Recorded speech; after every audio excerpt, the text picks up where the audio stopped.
हमारे बीच आ रहे हैं।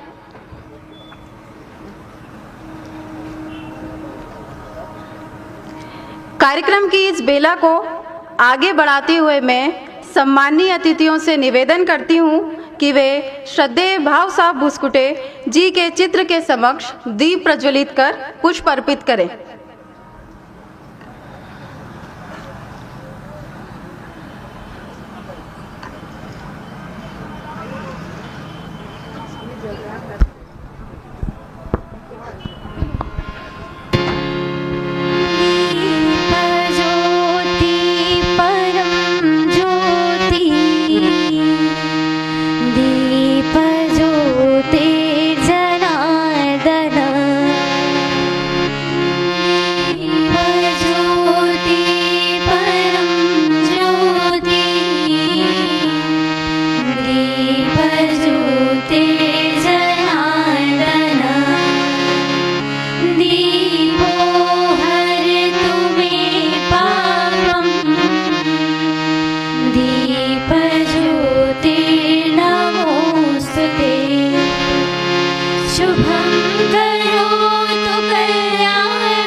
किसी भी शुभ कार्य को प्रारंभ करने से पहले हम परमपिता परमेश्वर का स्मरण अवश्य करते हैं। इसी परंपरा का निर्वहन करते हुए मैं गणेश वंदना के लिए संगीत पथक से निवेदन करती हूँ।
जय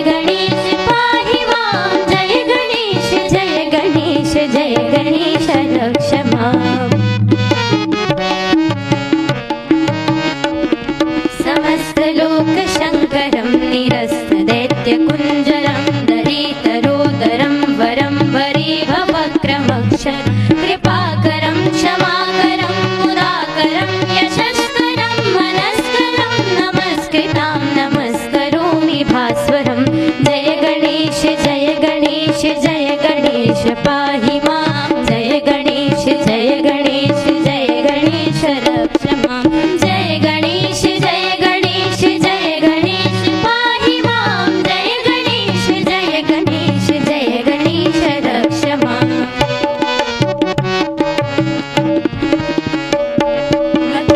नातिभाजनं चिरन्तनोक्तिभाजनं पुरारिपूर्वनन्दनं सुरारिगर्वचर्वणं प्रपञ्चनाशभीषणं धनञ्जयादिभूषणं कपोलदानवारणं भजे पुराणवारणं जय गणेश जय गणेश जय गणेश पाहि मां जय गणेश जय गणेश जय गणेश रक्ष मां जय गणेश जय गणेश जय गणेश पाहि मां जय गणेश जय गणेश जय गणेश रक्ष मां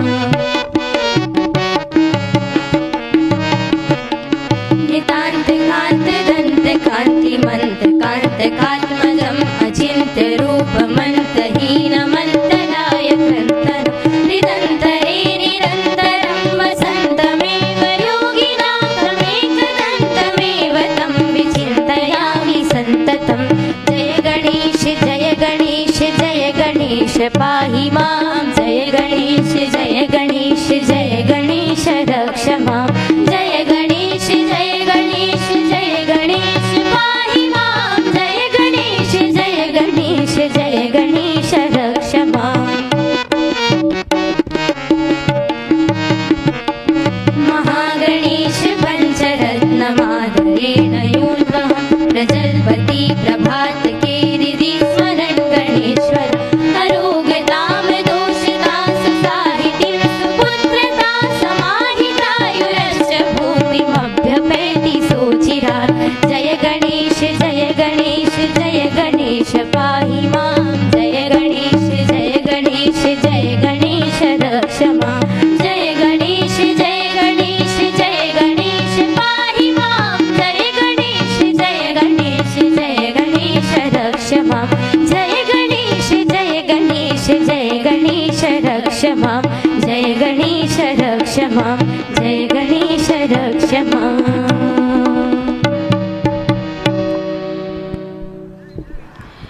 कार्यक्रम के अगले क्रम में मैं आज के कार्यक्रम की अध्यक्ष डॉक्टर पूर्णिमा अग्रवाल जी एवं मुख्य वक्ता डॉक्टर माला सिंह जी ठाकुर आपके स्वागत के लिए मैं श्रीमती राधिका भुस्कुटे को मंच पर आमंत्रित करती हूँ।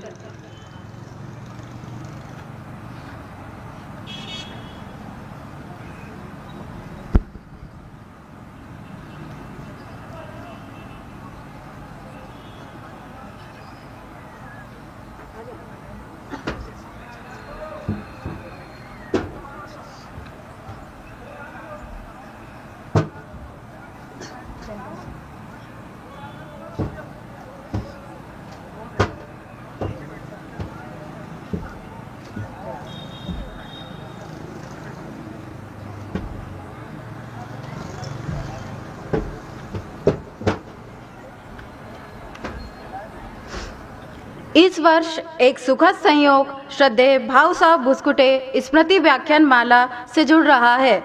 यह वर्ष छत्रपति शिवाजी महाराज के राज्याभिषेक एवं हिंदवी स्वराज की स्थापना का 350वां वर्ष है।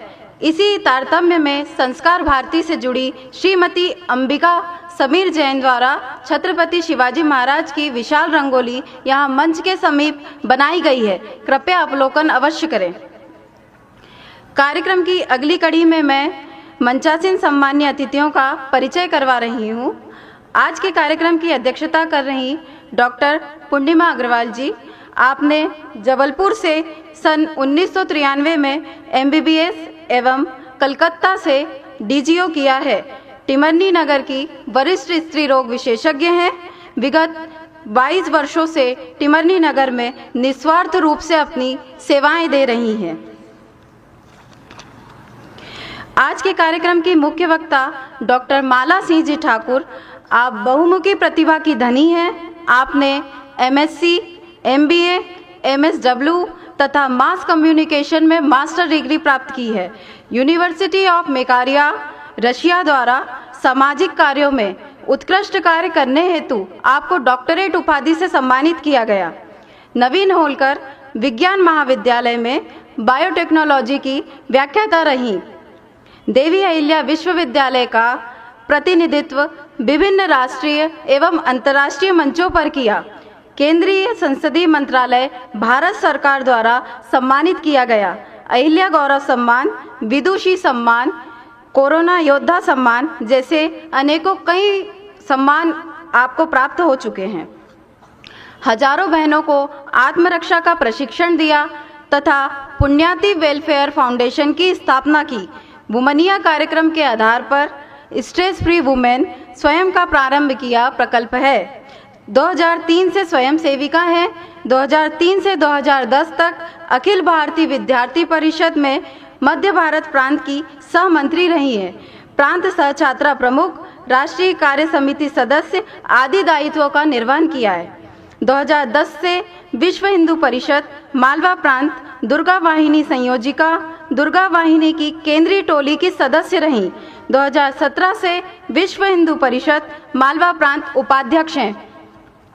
2012 से Atal Indore city transport services limited Indore में जनसंपर्क अधिकारी, लोक सूचना अधिकारी एवं प्रबंधक मानव संसाधन के दायित्व पर कार्यरत हैं। मां अहिल्या की नगरी में मूल रूप से आप सामाजिक कार्यकर्ता के रूप में जानी जाती हैं। कुछ अन्य परिचय में भी आपसे करवाना चाहती हूँ। श्री राम जी कौरव, आप राष्ट्रीय स्वयंसेवक संघ के नर्मदापुरम विभाग प्रचारक हैं। श्री नरेंद्र जी यादव, आप राष्ट्रीय स्वयंसेवक संघ के नर्मदापुरम के सह विभाग संचालक हैं। परिचय उपरांत मैं आज के इस कार्यक्रम की अध्यक्ष डॉक्टर पूर्णिमा अग्रवाल जी से अनुरोध करूंगी कि कृपया अपना अध्यक्षीय उद्बोधन हमारे समक्ष रखें।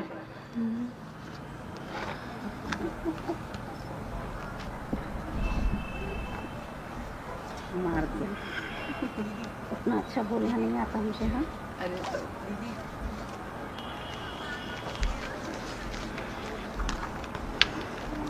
सर्वप्रथम श्रद्धेय भाव साहब बुस्कुटे जी के चरणों में नमन। आज की वक्ता मंचासीन श्रीमती डॉक्टर माला सिंह ठाकुर जी को वंदन। सभा में उपस्थित सभी श्रोतागणों को मेरा नमस्कार। व्याख्यान माला समिति के सभी आयोजकों और सदस्यों को मेरा साधुवाद और धन्यवाद, जो उन्होंने मुझे यहाँ आमंत्रित कर मंचासीन कर मुझे गौरवान्वित किया। जैसा कि हम श्रद्धेय भाव साहब बुस्कुटे स्मृति व्याख्यान माला के 32वें संस्करण में सम्मिलित होने जा रहे हैं, यह व्याख्यान माला ही अपने आप में बहुत अनूठा और श्रेष्ठतम कार्यक्रम होता है। यहाँ पर हमें कई तरह की विचारधाराओं से अवगत कराया जाता है। पिछले कई वर्षों से हम श्रेष्ठ वक्ताओं के विचारों से रूबरू होकर कई जानकारियाँ लेकर अपने आप की नॉलेज को आगे बढ़ाते हैं। जैसा एक मैं आप लोगों के सामने शेयर करना चाहूँगी कि नोटबंदी तो हमने 2016 में देखी थी, लेकिन जब गढ़ी में व्याख्यान माला होती थी, मुझे याद है शायद 2011 या 12 में एक अर्थशास्त्री वक्ता राष्ट्रीय स्तर के हमारे पास आए थे और उन्होंने तभी हमें कैसे हमारी बड़ी करेंसियों को बंद कर हमारी अर्थव्यवस्था को हम आगे बढ़ा सकते हैं, काला बाजारी को रोक सकते हैं, इनके क्या फ़ायदे हैं, क्या बेनिफिट्स हैं, ये हमें तभी बता दिया था। इसलिए नोटबंदी के वक्त जब हमने सुना तो हमें कोई आश्चर्य नहीं हुआ। इस तरह के राष्ट्रीय स्तर के विचारों से हमें यह व्याख्यान माला रूबरू कराती है। इस तरह के आयोजनों के लिए मैं बुस्कुटे परिवार और व्याख्यान माला समिति के सदस्यों को धन्यवाद देना चाहूँगी, जो टिमरनी जैसे छोटे से शहर एक तहसील स्तर पर हमें राष्ट्रीय स्तर के वक्ताओं से रूबरू करवा कर और उनके नॉलेज से, उनके जो विचारों से हमें अवगत कराती है और हमें आगे बढ़ने में मदद करती है। यहाँ का अनुशासन भी बहुत सराहनीय होता है, बच्चों को सिखाने वाला होता है। जितने भी श्रोता हैं, मैं उनसे यही विनती करती हूँ कि अपने यहाँ के जितने भी टीनेजर्स हैं, जितने भी वयस्क व्यक्ति हैं, उन्हें ऐसे कार्यक्रमों की ओर अग्रसर करना चाहिए, उन्हें यहाँ आने के लिए प्रोत्साहित करना चाहिए, ताकि उनका मानसिक और व्यक्तिगत विकास हो, जिससे हमारे राष्ट्र और समाज का हम उत्थान कर सकें, उसे एक मजबूती प्रदान कर सकें। जितनी भी माताएं बहनें हैं उनसे भी ये अनुरोध करूंगी कि बचपन से ही अपने बच्चों में राष्ट्रभक्ति और धर्म भक्ति लाएं, धर्म के प्रति आस्था उन्हें दें। कभी भी बच्चा बाहर से आता है, कहीं से भी, स्कूल से, कॉलेज से, उसकी बातें ध्यानपूर्वक सुने, उसे जितने भी प्रश्न हैं, जितनी भी जिज्ञासा है, शांतिपूर्वक सुने और उनका समाधान करें, क्योंकि बच्चा कहीं ना कहीं आपको उन चीज़ों में ये बता देता है कि बाहर वो किन बच्चों के बीच में है, किन परेशानियों में है या उसकी संगति कैसी है। अगर हमने सही समय पे उसे पकड़ लिया तो हम बच्चों को एक अच्छी परवरिश दे पाएंगे। जब बच्चा टीनेजर से वयस्क हो जाता है, मैच्योर हो जाता है, उसके बाद उसके फिसलने के चांस बिल्कुल नहीं रहते। तो ये बात हमें बिल्कुल ध्यान रखना चाहिए। जैसे ये हमारा देश विश्व गुरु के रूप में उभर रहा है, अगर हमने अपनी युवा पीढ़ी को और इनको तैयार कर लिया तो हम उसे बहुत समय तक मेंटेन कर पाएंगे। अब मैं अपने विचारों को यहीं विराम देते हुए अपना स्थान ग्रहण करती हूँ, ताकि हम माला जी के विचारों को ज़्यादा से ज़्यादा सुन सकें और उनके नॉलेज से हम अपने आप को आगे बढ़ा सकें। धन्यवाद। भारत माता की।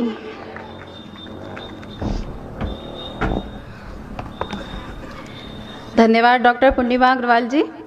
कार्यक्रम के अगले क्रम में गीत के लिए मैं संगीत पथक से निवेदन करती हूँ।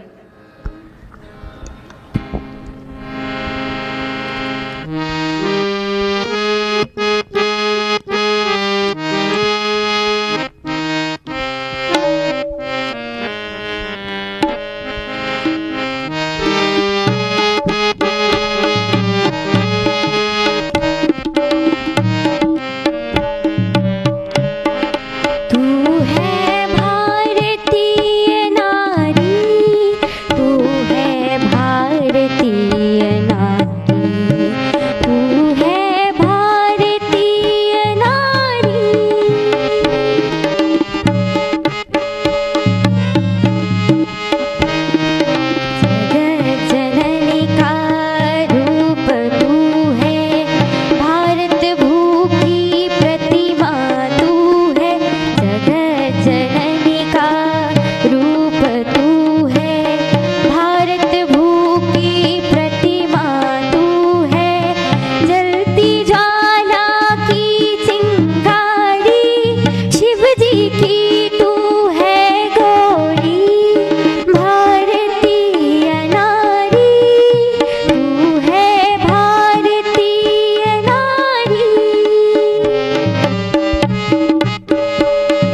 श्रद्धेय भाव साहब बुस्कुटे स्मृति व्याख्यानमाला में आज का विषय है वर्तमान चुनौतियां एवं राष्ट्र निर्माण में हमारा योगदान। मैं आज के कार्यक्रम की मुख्य वक्ता डॉक्टर माला सिंह जी ठाकुर से निवेदन करती हूं कि वे हमारे समक्ष आकर हमारा मार्गदर्शन करें।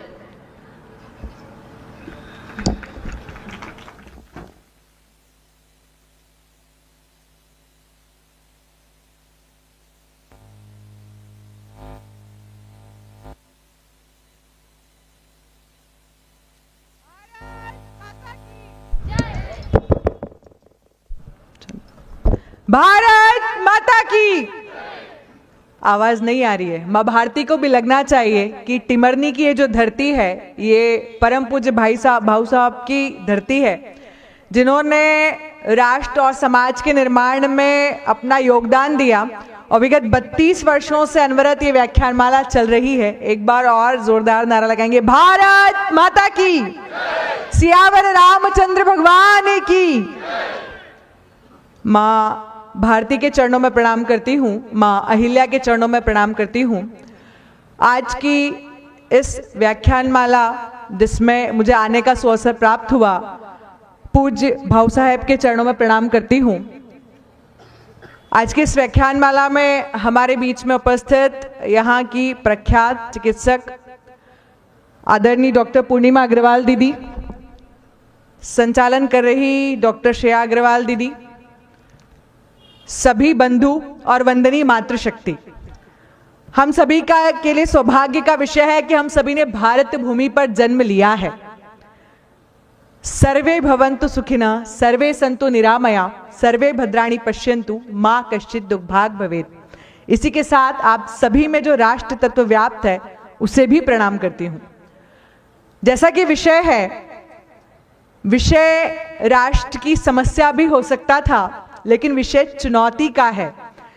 ध्यान में आता है कि जो समस्या है वो नकारात्मक होती है, लेकिन जब चुनौती की बात होती है तो स्वाभाविक रूप से चुनौती हमारी संकल्प शक्ति को बढ़ाती है, हमारे सामर्थ्य को बढ़ाती है, हमें सबल बनाती है, सामर्थ्यवान बनाती है, सक्षम बनाती है।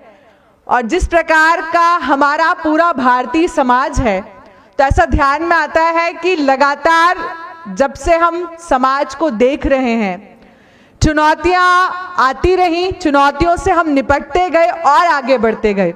ये भारतीय समाज का वैशिष्ट्य है। हम सभी को ध्यान में है कि अभी प्रभु श्री राम जी से पूरा जो विश्व है वो राममय हो रहा है। किस प्रकार से प्रभु श्री राम जी के सामने जो शत्रु थे, वो हमें ध्यान में है कि उस समय शत्रु भी कैसे, तो प्रकांड पंडित रावण के जैसे। प्रभु श्री कृष्ण के समय शत्रु कैसे, तो द्वापर युग में शत्रु अपने ही लेकिन धर्म के विरुद्ध खड़े हैं, इसलिए शत्रु हैं। जब मुगलों का समय आया तो हम सबको ध्यान में है कि हमारे पूर्वजों ने संघर्ष किया। इसीलिए मैं कहती हूं कि ये स्वतंत्रता नहीं, स्वाधीनता का विषय है। क्योंकि स्वतंत्रता तो तब होती है जब गुलामी होती है, और स्वाधीनता क्योंकि हमने लगातार अनवरत संघर्ष किया। जब मुगलों का आक्रमण हुआ, पूरे गौरवशाली इतिहास को देखते हैं तो ध्यान में आता है कि किस प्रकार से हमारे पूर्वजों ने संघर्ष किया, धर्म नहीं छोड़ा, अनवरत संघर्षरत रहे। अंग्रेजों का काल आता है, उस समय की जो चुनौतियां हैं उसका सामना हमने किया, लड़ते रहे और देश नहीं छोड़ा। उस समय ऐसा ध्यान में आता है कि जो चुनौतियां थी वो दिखाई देती थी, जो चुनौतियां थी वो सामने थी, शत्रु था, सामने था। आज जिस समय में हम हैं, तो ऐसा ध्यान में आता है कि वर्तमान में जो चुनौतियां हैं वो अदृश्य राक्षस के रूप में हमारे आसपास हैं, और यही बहुत चुनौतीपूर्ण है। जब चुनौती बहुत व्यवस्थित रूप में सामने ना दिखाई दे तो उससे कैसे लड़ना है, उससे दो चार कैसे होना है, वो समझ पाना मुश्किल होता है। ध्यान में आता है कि अभी पूरे समाज की ओर जब हम देखते हैं तो एक वैचारिक युद्ध चल रहा है जो आभासी दुनिया में चल रहा है। आजकल हम सभी सोशल मीडिया का उपयोग करते हैं। ध्यान में आता है कि किस प्रकार से पूरे समाज को विघटित करना, समाज को खंडित करना, हमारी मान्यताएं, हमारा धर्म, हमारी संस्कृति, हमारी परंपरा, किस प्रकार से उसके वैशिष्ट्य को समाप्त करना, ये काम बहुत बड़े स्तर पर हो रहा है और जो अदृश्य शक्तियां हैं वो इसके विरुद्ध खड़ी हैं। ये हमारे सामने सबसे बड़ी चुनौती है। ऐसा ध्यान में आता है कि दो प्रकार की शक्तियां पूरे देश भर में काम कर रही हैं। एक जिसको हम कहते हैं ब्रेक इन भारत, भारत को तोड़ने वाली शक्तियां या भारत के विरुद्ध काम करने वाली शक्तियां, और दूसरे हम जैसे लोग जो मेक इन भारत, जो भारत को जोड़ने का काम करते हैं, मां भारती की सेवा में संलग्न रहते हैं। ऐसा ध्यान में आता है कि जिनका हम ये 350वां स्वराज्याभिषेक मना रहे हैं, छत्रपति शिवाजी महाराज, जब हम स्व की बात करते हैं तो पूरा जो जीवन है ध्यान में आता है कि किस प्रकार से हमारे पूर्वज, हमारी संस्कृति, हमारी विरासत, जब तक हम स्व के साथ चले तो हम दिग्विजयी भारत की ओर चले। जैसे ही स्व समाप्त हुआ तो हम भी समाप्त होते चले गए। ये जो स्व की यात्रा है, अभी हम अमृत काल में चल रहे हैं। हम सभी कल्पना करते हैं कि 2047 का जो भारत है, जिसमें हम भारत माता को विश्व गुरु के रूप में देखना चाहते हैं, मां भारती को परम वैभव पर देखना चाहते हैं, उस परिप्रेक्ष्य में आज का जो विषय है वो बहुत प्रासंगिक होता जाता है। राष्ट्र के सामने जो चुनौतियां हैं, बहुत गंभीर चुनौतियां हैं। आज जब हम देखते हैं तो इन चुनौतियों के केंद्र में कौन है, तो ध्यान में आता है जिस प्रकार से पूरे देश भर में आभासी दुनिया को मूल रूप से लेकर के जो बड़ा काम हो रहा है, विमर्श को खड़ा करने का जो काम किया जा रहा है, जिसको अंग्रेजी भाषा में नैरेटिव कहते हैं, बहुत बड़े स्तर पर हो रहा है। केंद्र में कौन है, तो ध्यान में आता है केंद्र में युवा, महिला, हमारे जनजाति बंधु और मजदूर बंधु, किसान बंधु, इस प्रकार के जो लोग हैं उसको केंद्र बना करके वो लोग काम कर रहे हैं। ऐसी चुनौतियां जो हमको दिखाई देती हैं, तो ध्यान में आता है कि किस प्रकार से रैडिकल इस्लाम हमारे आसपास काम कर रहा है। हमने उदयपुर की उस घटना को सबने देखा, सोशल मीडिया के माध्यम से, टीवी चैनलों के माध्यम से उसके बारे में सुना, और यह भी ध्यान में आता है कि जब ऐसी घटनाओं पर कोई अभिव्यक्ति करता है तो उसके साथ क्या होता है। कन्हैया टेलर के साथ जो हुआ, सर तन से जुदा, इस प्रकार की जो घटनाएं पूरे देश भर में हुई, किस प्रकार से तलवार को माध्यम बना करके धर्मांतरित करने का जो बड़ा काम है वो देश में किया गया, ये भी ध्यान में आता है। यहाँ बेटियां भी बड़ी संख्या में हैं, बहलाकर फुसलाकर, अपना नाम बदलकर, अपनी पहचान छुपाकर सोशल मीडिया पर मित्रता करना, उसके बाद में बहनों को लव जिहाद का शिकार बनाना, उन्हें धर्मांतरित करना, इतना पीड़ित कर देना कि वो अपने समाज में पुनः कभी वापस जा ही नहीं सकती। ये एक बहुत बड़ा षड्यंत्र पूरे देश भर में चल रहा है। दूसरा ध्यान में आता है इसी के आगे लैंड जिहाद। जगह जगह जो बड़े स्थान हमको दिखाई देते हैं, वहां की जमीनों पर कब्जा करना, सरकारी जमीनों पर आधिपत्य करना, धीरे धीरे धीरे वहां अपना एक साम्राज्य जैसा खड़ा करना, पहले पंचर की दुकानें खोलना, धीरे धीरे जब देखते हैं तो दुकानें कब बड़ी हो जाती ध्यान में ही नहीं आता, दुकान के पास कोई होटल बन जाता है, थोड़ा और देखते हैं तो कोई मजार बन जाती है। इस प्रकार से हमारी जो राष्ट्रीय संपत्ति है उसको अधिग्रहित करके लैंड जिहाद का जो रूप हमको दिखाई देता है वो ध्यान में आता है। थूक जिहाद हम सब ने कोरोना के समय में सोशल मीडिया के माध्यम से अपने मोबाइलों पर अपनी आंखों से देखा है। तो हम जिस भारतीय समाज की बात करते हैं तो हमारे यहाँ हम वसुधैव कुटुंबकम की बात करते हैं। और इस बार का जो G20 का समिट हुआ तो हम सबको ध्यान में आया वन नेशन वन पीपल इस थीम के आधार पर हुआ। और जब हम वसुधैव कुटुंबकम की बात करते तो स्वाभाविक है कि जो हमारे देश में है, जो भारत माता की जय बोलता है, वंदे मातरम कहने में जिसको गर्व का अनुभव होता है, भारत का मित्र जिसको अपना मित्र दिखाई देता है, भारत का शत्रु जिसको अपना शत्रु दिखाई देता है, स्वाभाविक है कि वो हमारा भाई है। लेकिन जो इसके विपरीत व्यवहार करता है उस प्रकार के लोगों के विषय में सोचने की आवश्यकता है, उस प्रकार के लोगों के विषय में जागरूक होने की आवश्यकता है।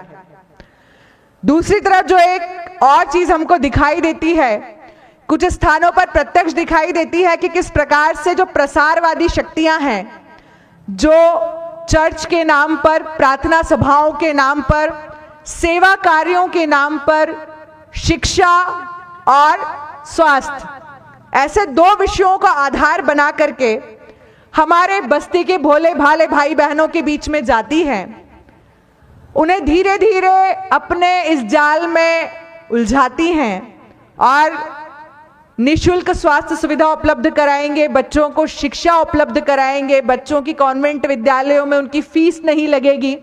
इस प्रकार से बहुत जो दैनंदिन जरूरतें हैं उसको आधार बना करके उनके बीच में जाते हैं।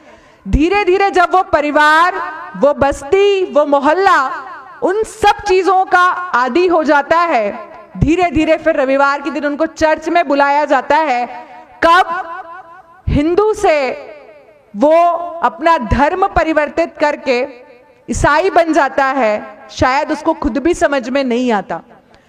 तो जो एक बहुत विचित्र प्रकार की चीजें हमारे देश में चल रही हैं, जहां दिमाग को साफ करने का काम किया जा रहा है, जिसको अंग्रेजी भाषा में ब्रेन वॉश कहते हैं, कि जो व्यक्ति देशभक्त है, राष्ट्रभक्त है, लेकिन कुछ विषयों को धीरे धीरे उसके बीच में लाना। तो एक उदाहरण अभी हाल ही का हमारे सामने है, किस प्रकार से पूरा देश जब चंद्रयान पर हम पहुंचे तो उसकी खुशी मना रहा था, तो इस प्रकार के विघ्न संतोषी लोग, जिन्हें देश में कभी भी कुछ अच्छा होता है तो पछता नहीं है, उन्होंने एक फ्लायर सोशल मीडिया पर वायरल किया और वो धीरे धीरे इतना वायरल हुआ कि विदेशी अखबार ने उसको छापा कि वे वैज्ञानिक जो चंद्रयान को चांद तक पहुंचाने में लगे थे, उन्हें 1.5 साल से वेतन नहीं मिला है।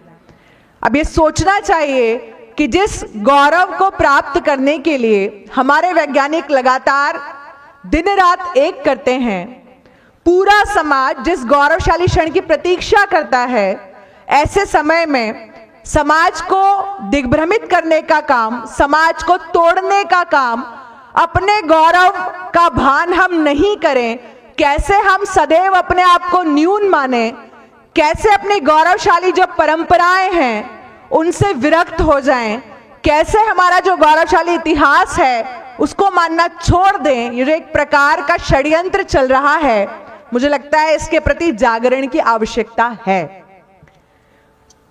ऐसा ध्यान में आता है, एक बड़े लेखक हैं, उन्होंने लिखा है, विदेशी लेखक हैं, उन्होंने लिखा कि यदि हमें किसी देश को समाप्त करना है तो गोला बारूद की आवश्यकता नहीं है, हम उसकी संस्कृति को समाप्त कर दें, वो देश स्वतः समाप्त हो जाएगा।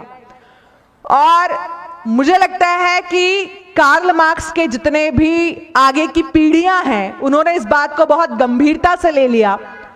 पहले जो मार्क्सवाद है हम सबको ध्यान में है, आर्थिक चीजों के आधार बना करके, सामंतवादी व्यवस्था को आधार बना करके काम करता था।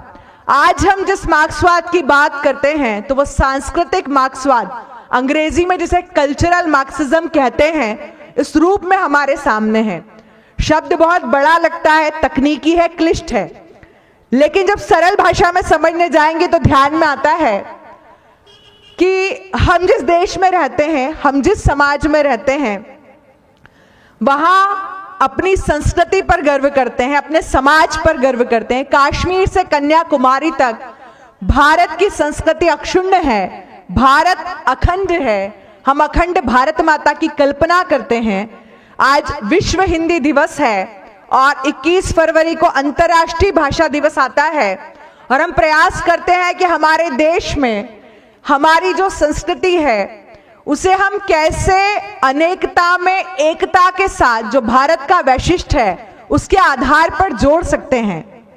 लेकिन जो लोग देश को तोड़ने का काम कर रहे हैं वो देश को भाषा के आधार पर, जाति के आधार पर, क्षेत्र के आधार पर, वंश के आधार पर, अब यहां तक कि लिंग के आधार पर भी बांटने का काम कर रहे हैं। ये हम सभी के सामने यक्ष प्रश्न है, किस प्रकार की जो चुनौतियां हमारे सामने हैं उससे हमें कैसे लड़ना है। ध्यान में आता है कि प्रभु श्री कृष्ण ने अर्जुन से 27 बार लगभग कहा कि अर्जुन युद्ध करो, जो धर्म का साथ नहीं दे रहे हैं उनसे लड़ो और धर्म की जय की ओर मार्ग प्रशस्त करो।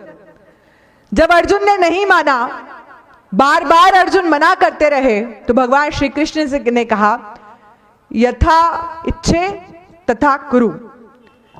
इसका मतलब कि तुम्हारा जो मन करे तुम वो करो। तो मुझे ऐसा लगता है कि आज भी समाज की वही स्थिति है कि समाज यही चाहता है कि यथाच्छसी यथा कुरु, हमारी जो इच्छा है हम वो करेंगे। लेकिन हमारी जो इच्छा है हम वो करेंगे, उसको करने के लिए पहले सबल होना, सक्षम होना, हमारे समक्ष जो चुनौतियां हैं उसका ज्ञान होना, केवल उसके बारे में ज्ञान होना इतना पर्याप्त नहीं है। किस प्रकार से उस विमर्श के लिए हम सकारात्मक वातावरण बना करके अपना विमर्श खड़ा कर सकते हैं, उतनी तैयारी होना और उसके बाद में विवेक के साथ उसका उपयोग करना, इसकी आवश्यकता है। आज का जो युद्ध हमको दिखाई देता है, जो वैचारिक युद्ध है, जो सबसे बड़ी चुनौती के रूप में हम सभी के सामने है, तो ध्यान में आता है कि तर्क कुतर्क के आधार पर ही उसको लड़ा जा सकता है। एक प्रासंगिक उदाहरण हम सबको ध्यान में है कि स्वामी दयानंद सरस्वती जी से जब किसी ने पूछा, आप लोगों ने शायद इसे पहले भी सुना होगा, कि एक पादरी जो है वो एक नाव में जा रहे थे, नाव डूबने लगी तो उन्होंने जीसस को याद किया, जीसस उन्हें बचाने के लिए आ गए। अगर हम में से कोई नाव में जा रहा होता तो हम किसको याद करते? 33 करोड़ देवी देवताओं को याद करने जाएंगे तो तीसरे चौथे देवी देवता के नाम आते आते ही नाव डूब जाएगी। तो स्वामी जी कहते हैं कि अगर ऐसा हो कि 3-4 अलग अलग जगह पर 3-4 नावों में 3-4 पादरी सवार हो, चारों नाव डूब रही हो, तो तुम्हारा जीसस किसको बचाएगा? तो आज का जो समय है, इस प्रकार से तर्क देकर के उन कुतर्कों के आक्रमण को समाप्त कर हमारा जो हिंदू समाज है उसको संगठित करने का समय है। ध्यान में आता है कि किस प्रकार से हमारा जो समाज अपने स्व के आधार पर खड़ा हुआ है। हमें अपनी संस्कृति, अपने गौरवशाली इतिहास, अपने समाज पर गर्व है। लेकिन ऐसा लगता है कि आज की जो पीढ़ी है वो लगातार दिग्भ्रमित होते जा रही है। और जैसा मैंने कहा कि इन सभी के केंद्र में सबसे पहले महिला और युवा ही है। ऐसा युवा जो फैशन परस्त है और आसानी से जिसको बरगलाया जा सकता है। मणिपुर की एक दुर्भाग्यपूर्ण घटना हम सभी को ध्यान में है और मुझे लगता है कि हम सभी का मन, जब हमने उस घटना को सोशल मीडिया पर देखा, सबका मन दुखी हुआ। लेकिन एक प्रश्न भी खड़ा हुआ कि जब संसद का सत्र प्रारंभ होने वाला है तभी उस घटना का वीडियो वायरल करना, देश को अलग अलग मतों के आधार पर बांटना, देश में किस प्रकार से दो धड़े हो सकते हैं उसका प्रयास करना, तो ये जो दुष्चक्र है ये लगातार चल रहा है। ऐसे कई उदाहरण हमको सामने आते हैं।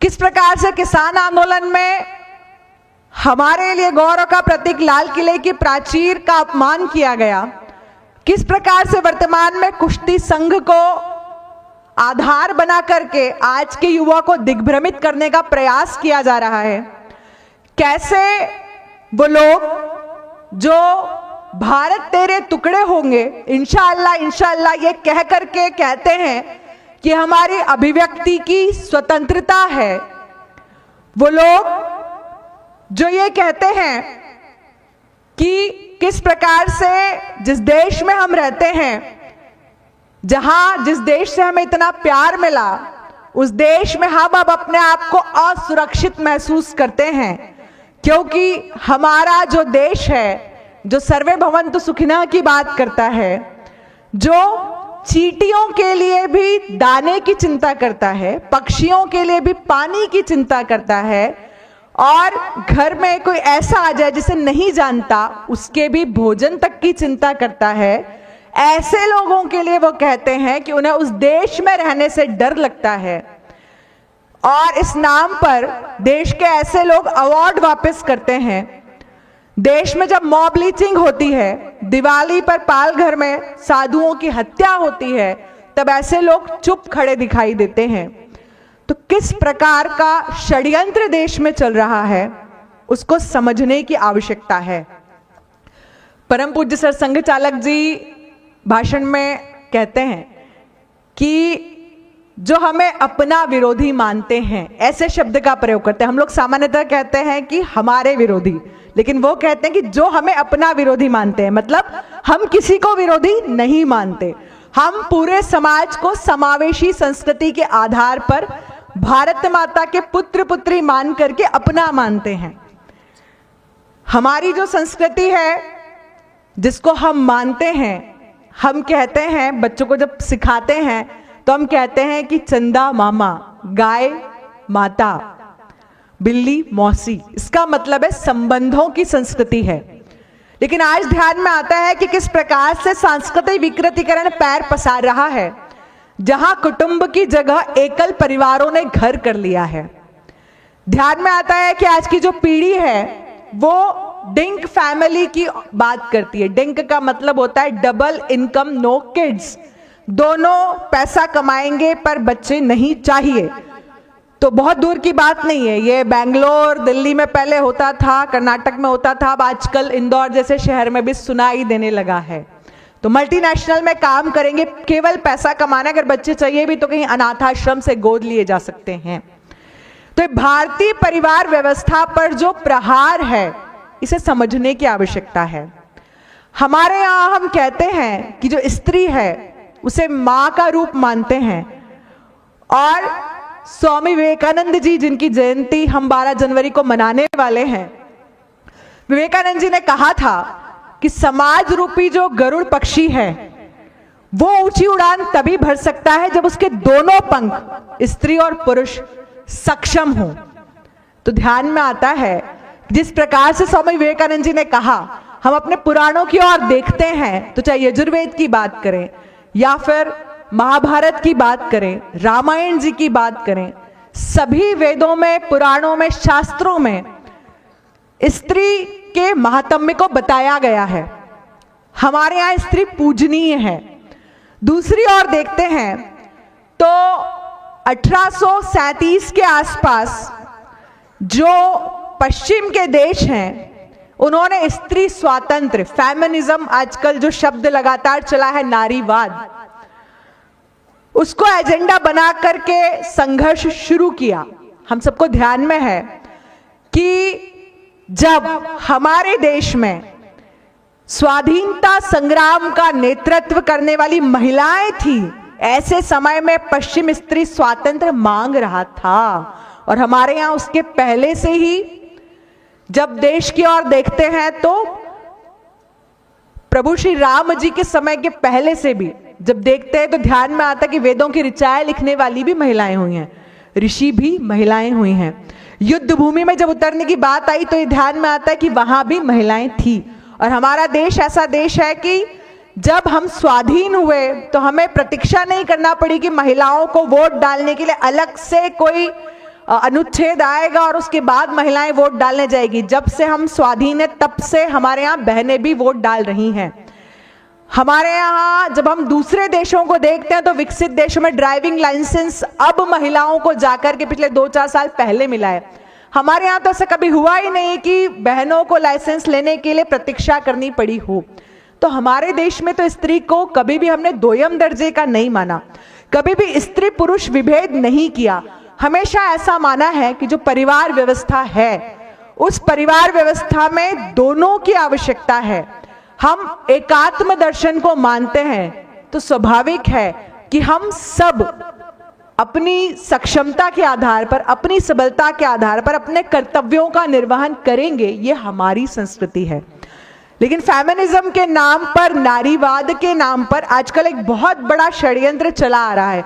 और ऐसा नहीं है कि बड़े महानगर उससे प्रभावित हैं, छोटे छोटे स्थानों पर भी जाएंगे तो बहुत तेजी से वो चीजें घर करती हुई हम सबको दिखाई देती हैं।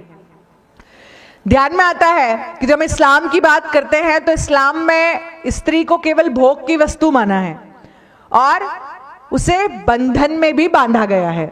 हमारे यहाँ जब हम देखते हैं तो हमको ध्यान में आता है कि हमारे यहाँ तो स्वयंवर की प्रथा रही है। प्रभु श्री राम जी का वरण माता सीता ने स्वयंवर से किया था। हमारे यहाँ ध्यान में आता है कि विधवा विवाह का चलन था, ऋग्वेद में इसका उल्लेख मिलता है। बाल विवाह नहीं होना चाहिए, इसका भी उल्लेख ऋग्वेद में मिलता है। इसका मतलब है कि हम आज जो बहुत आधुनिकता की बात करते हैं, तो वो आधुनिकता तो हमारे देश में प्राचीन पुरातन सनातन का हिस्सा सदैव से रही है। बीच का जो कुछ कालखंड हमको ध्यान में आता है कि मुगलों का आक्रमण हुआ, उस समय जो परिस्थितियां रहीं, उसके कारण मुझे लगता है कुछ विकृतियां आई, लेकिन धीरे धीरे समाज से वो विकृतियां, वो विसंगतियां और वो रूढ़ियां धीरे धीरे समाप्त भी होती गई और होती दिखाई दे रही हैं। जब ईसाई की बात करते हैं तो ईसाईयत में महिला के लिए ऐसा माना जाता है कि एडम और ईव, तो एडम की जो पसली है उससे ईव बनी, इसका मतलब है कि वो दोयम दर्जे की है। हमारे यहाँ तो स्त्री को कभी दोयम दर्जे का माना ही नहीं गया। हमारे यहाँ यत्र नार्यस्तु पूजयन्ते रमन्त्रे तत्र देवता, ऐसा केवल कहा ही नहीं जाता। पूरे वर्ष में 18 दिन विशेष होते हैं जब स्त्री के उस बाल रूप की आराधना पूरा समाज करता है। और स्वाभाविक है कि हमारे यहाँ हम अपनी बिटिया, बहन, माताजी, पत्नी सभी का सम्मान करते हैं। ये अलग से कोई इसकी पढ़ाई नहीं होती है, ये हमारे संस्कारों में है। तो ये हमारे जीवन संस्कार का हिस्सा है। लेकिन लगातार भ्रम फैलाने का जो काम लोग कर रहे हैं, तो पश्चिम की कल्पना है स्त्री स्वातंत्र की, पर जो भारतीय संकल्पना है वो स्त्री सशक्तिकरण की है। ध्यान में आता है स्त्री सशक्तिकरण का सबसे बड़ा उदाहरण, जिनकी रंगोली हमारे सामने बनी है, छत्रपति शिवाजी महाराज, जिनकी माता जीजाबाई, उनका भी जन्म जयंती 12 जनवरी को स्वामी विवेकानंद जी की जयंती के दिन ही आती है। जिन्होंने, जब शिवाजी महाराज मात्र 2-3 माह के थे और रो रहे थे, एक दासी ने शिवाजी को दुग्धपान कराया। जीजा माता ने जैसे ही देखा, उन्होंने शिवाजी के दोनों पैर पकड़े, पीठ पर हाथ मारा और दूध बाहर आ गया। वहां जितनी भी दासियां खड़ी थी, सब बहुत आश्चर्य में पड़ गई कि जीजा माता तो इस प्रकार से कभी व्यवहार नहीं करती। जीजा माता ने भाप लिया कि इन सब लोगों के मन में मुझसे पूछने का संकोच है, मुझे ही बताना चाहिए। जीजा माता कहती हैं कि मैंने ऐसा किया, उसके लिए मैं तुमसे क्षमा मांगती हूं, लेकिन मैंने शिवा को जन्म हिंदवी साम्राज्य की स्थापना हो इसके लिए दिया है। अर्थात अगर उसमें अभी से दासत्व का भाव आ जाएगा तो मेरा स्वप्न कैसे पूरा होगा, इसलिए बहन मुझे क्षमा करना, लेकिन दासत्व का भाव शिवा में मैं नहीं आने दूंगी। ऐसी कल्पना के साथ अपना जीवन जीने वाली जीजा माता, मातृत्व की प्रतिमूर्ति हम सबको ध्यान में है। दूसरा उदाहरण बिल्कुल अलग, कल की घटना, स्थान पणजी, एक 5 सितारा होटल, और एक मां जो एक मल्टीनेशनल कंपनी की सीईओ है, माइंडफुल एआई लैब, जो 100 से जितने भी देश भर के 100 AI की जो लैब्स हैं उसमें उसका नाम है। वो माँ अपने 4 साल के बेटे की हत्या इसलिए करती है कि उसका बेटा अपने पिता से नहीं मिल सके। हम किस समाज की ओर जा रहे हैं ये सोचना चाहिए, ये विचार करने की आवश्यकता है। कोर्ट डिसीजन देता है कि तलाक के बाद अब जो बच्चा है वो अपने पिता से कभी कभी मिल सकता है, लेकिन महिला चाहती है कि मेरा बेटा अपने पिता से नहीं मिले।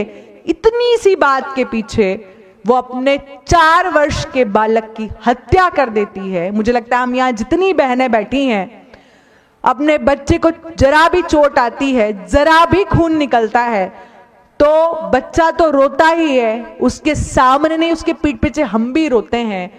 एक माँ ऐसा कैसे कर सकती है?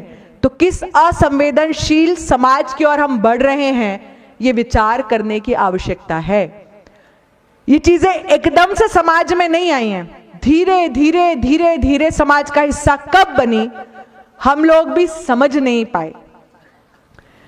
आज जब देखते हैं यहां मातृशक्ति बड़ी संख्या में है, हम सभी लगभग टीवी देखते होंगे। आज OTT प्लेटफॉर्म्स की बात करते हैं, टीवी चैनलों की बात करते हैं, मीडिया के अलग अलग जो प्लेटफॉर्म है उसकी बात करते हैं। ध्यान में आता है कि मैं जब टीवी देखती हूं तो स्वाभाविक है कि मेरी बालिका भी मेरे पास आकर के बैठती है। और बच्चों के लिए हम कहते हैं कि पहली शिक्षिका कौन है, तो पहली शिक्षिका माँ है। तो स्वाभाविक है कि वो अगर किसी के पीछे पीछे चलेगी तो माँ क्या कर रही है वो देखती है। हम सबको ध्यान में है कि बेटी जिस प्रकार से माँ साड़ी पहनती, बेटी प्रयास करती, बहुत छोटी सी उम्र में पीछे पीछे दुपट्टा लेकर दौड़ करके आती है आपके पास और कहती मुझे साड़ी पहना दो। आप रोटी बनाते हैं तो आपसे आटा लेकर के कहती है कि मुझे भी रोटी बनाना है। तो इसका मतलब है कि वो माँ को बहुत मानती है और जैसा माँ करती है वैसा वो करती है। अब हम जब टीवी देखते हैं तो हम तो मनोरंजन के लिए देखते हैं, हमको समझ में आता है कि टीवी में जो दिखाया जा रहा है ये केवल मनोरंजन के लिए है। लेकिन बच्चे को लगता है कि मेरी माँ देख रही है, इसका मतलब ये सही है, जो टीवी में दिखाया जा रहा है वास्तव में ऐसा ही होता होगा। आज हमको समझने की जरूरत है कि किस प्रकार से सांस्कृतिक विकृतीकरण हमारे घर तक आकर के घर की जड़ों को खोखला कर रहा है। हम किस बराबरी की बात कर रहे हैं? हम कहते हैं कि तू मेरी बेटी नहीं है, बेटा है। बेटी को बेटी क्यों नहीं रहने देना है? तू मेरी बहू नहीं है, बेटी है। बहू को बहू क्यों नहीं रहने देना है? मैं स्त्री हूं, मुझे पुरुष क्यों बनना है? थोड़े समय पहले कोई एक चुटकुला ऐसी कहीं पढ़ने में आया। 2 लोग कहीं जा रहे थे, किसी ने पीछे से आवाज लगाई कि दीदी आपका जो है रुमाल जेब में से गिर गया है। उसने पीछे पलट के बोला तेरे को दिखता नहीं है, मैं दीदी नहीं हूं, भैया हूं। ऐसे ही एक चुटकुला उसके आगे और आता है। तो वो 2 लोग जा रहे हैं, वो बोलते हैं कि आपके पर्स का कुछ सामान गिर गया है भाई साहब, देख लीजिए। तो वो कहता है आपको दिखता नहीं है, मैं भाई साहब नहीं हूं, मैं मैडम हूं।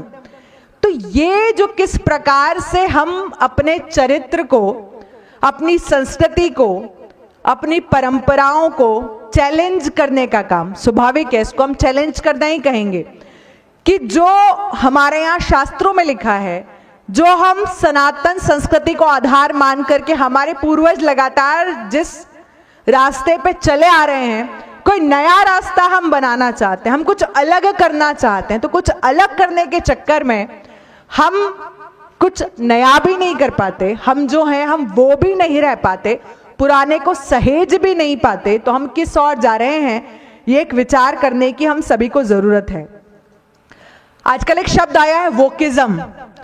2017 से ये जो शब्द है अधिकृत रूप से ऑक्सफोर्ड डिक्शनरी में है। इसका अर्थ लिखा हुआ है अन्याय और अत्याचार के विरुद्ध, जाति भेदभाव के खिलाफ खड़े होने वाला। अभी ध्यान में आता है कि ये किस प्रकार का शब्द है। आजकल की जो पीढ़ी है उसके लिए तो ये शब्द उसे बहुत अच्छा लगता है कि हाँ कोई अन्याय के विरुद्ध खड़ा है, कोई जाति हिंसा के विरुद्ध खड़ा है। लेकिन ध्यान में आता है कि किस प्रकार से पैतरा तो वही है, नाम नया है। देश को, समाज को जाति के आधार पे बांटना, भाषा के आधार पे बांटना। आप सबको ध्यान में होगा अभी देश भर में भाषा को लेकर के बड़ा विवाद छिड़ा कि पढ़ाई जो है हम तमिल में ही करेंगे, हमारी जो अधिकृत भाषा है वो कन्नड़ी होगी, हिंदी राष्ट्रभाषा कैसे हो सकती है। इस प्रकार के जो विषय हैं वो हम सभी के सामने आए। नॉर्थ साउथ डिवाइड इस नाम से उसको हम देखते हैं कि उत्तर भारत और दक्षिण भारत दोनों भाषा के आधार पर अलग करना, और लगातार उन लोगों के बीच में एक बात स्थापित की जा रही है कि आप लोग जो टैक्स देते हैं, टैक्स आप लोग दे रहे हैं, मतलब साउथ वाले जो लोग हैं, दक्षिण वाले जो लोग हैं वो टैक्स दे रहे हैं, और विकास जो है वो मध्य प्रदेश और उत्तर प्रदेश जो हिंदी भाषी राज्य वहां हो रहा है, इसलिए हमको उनका विरोध करना है। ये कहाँ तार्किक है? लेकिन हाँ, सामान्य भाषा में सामान्य लोगों के बीच में जब ये बातें आती तो व्यक्ति को लगता है कि ये जो बोल रहा है वही सही है। ध्यान में आता है कि हमारा जो 7 बहनों का राज्य हम जिसको कहते हैं 7 सिस्टर लैंड, मणिपुर, मिजोरम, मेघालय, आसाम, त्रिपुरा, नागालैंड, ये जो पूरा क्षेत्र है, एक फिल्म शायद आप लोगों ने देखी होगी, चक दे इंडिया, उसमें एक हिस्सा आता है जिसमें एक बालिका पंजीयनकर्ता के पास जाती है अपना नाम लिखाने के लिए। पंजीयनकर्ता कहता है कि आपका भारत में स्वागत है। नागालैंड भारत का हिस्सा है, वो पंजीयनकर्ता उसका भारत में स्वागत करता है और वह आश्चर्य से कहती है कि मैं तो भारतीय ही हूं। तो ये एक अलग प्रकार का विमर्श गढ़ने का जो प्रयास किया जा रहा है कि पूर्वोत्तर भारत का हिस्सा नहीं है।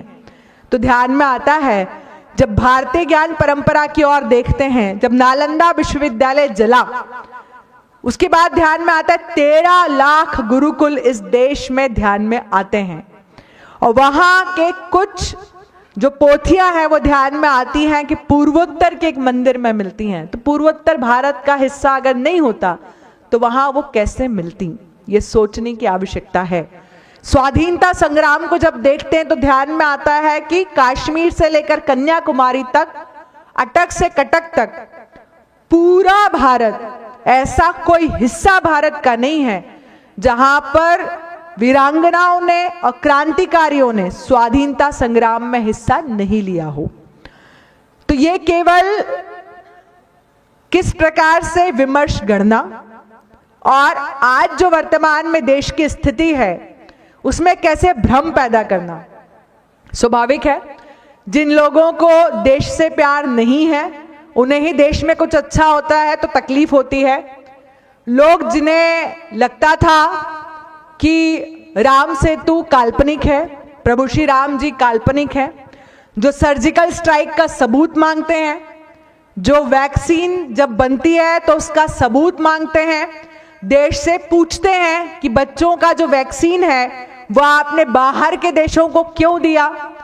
जब पूरा विषय ध्यान में आता है तो हम सभी को हर्ष होता है कि हम सर्वे संतु निरामया की बात करते हैं, और भ्रातृत्व भाव के साथ भारत ने कोरोना का जब वैक्सीन बनाया तो अपने देश के बाद आसपास के ऐसे छोटे देश जो अबल थे, अक्षम थे, लेकिन हाँ, हम वैक्सीन वहां तक उपलब्ध करा सकते थे, इसलिए विश्व के 72 देशों को हमने वैक्सीन कई जगह जो अक्षम थे हमने निःशुल्क उपलब्ध कराई है। तो ये केवल भारत ही कर सकता है। ये जो विचार है ये सोचने की आवश्यकता है। तो जो लोग भारत में जो चीजें अच्छी हो रही हैं, भारत लगातार तेजी से बढ़ रहा है, जिन लोगों को ये सारी चीजें नहीं पचती वो धीरे धीरे कोई ना कोई विमर्श गढ़ने का काम करते हैं। ऐसा ध्यान में आता है कि जब देश में कोई नई नीति बनती है, जैसे अभी जब राष्ट्रीय शिक्षा नीति का विषय आया, किसान नीति का विषय आया, बिल्कुल हाल ही में जो हिट एंड रन कानून वाला विषय आया, तो हम सबको ध्यान में आता है कि किस प्रकार से देश में भ्रम का वातावरण बड़े स्तर पर फैलाने का काम किया गया।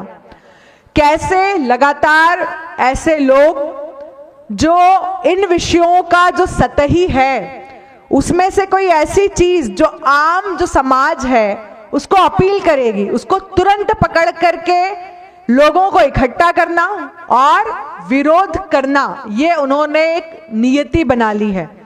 और जो आम हिंदू समाज है वो कैसे इसमें उलझता जाता है समझ ही नहीं आता।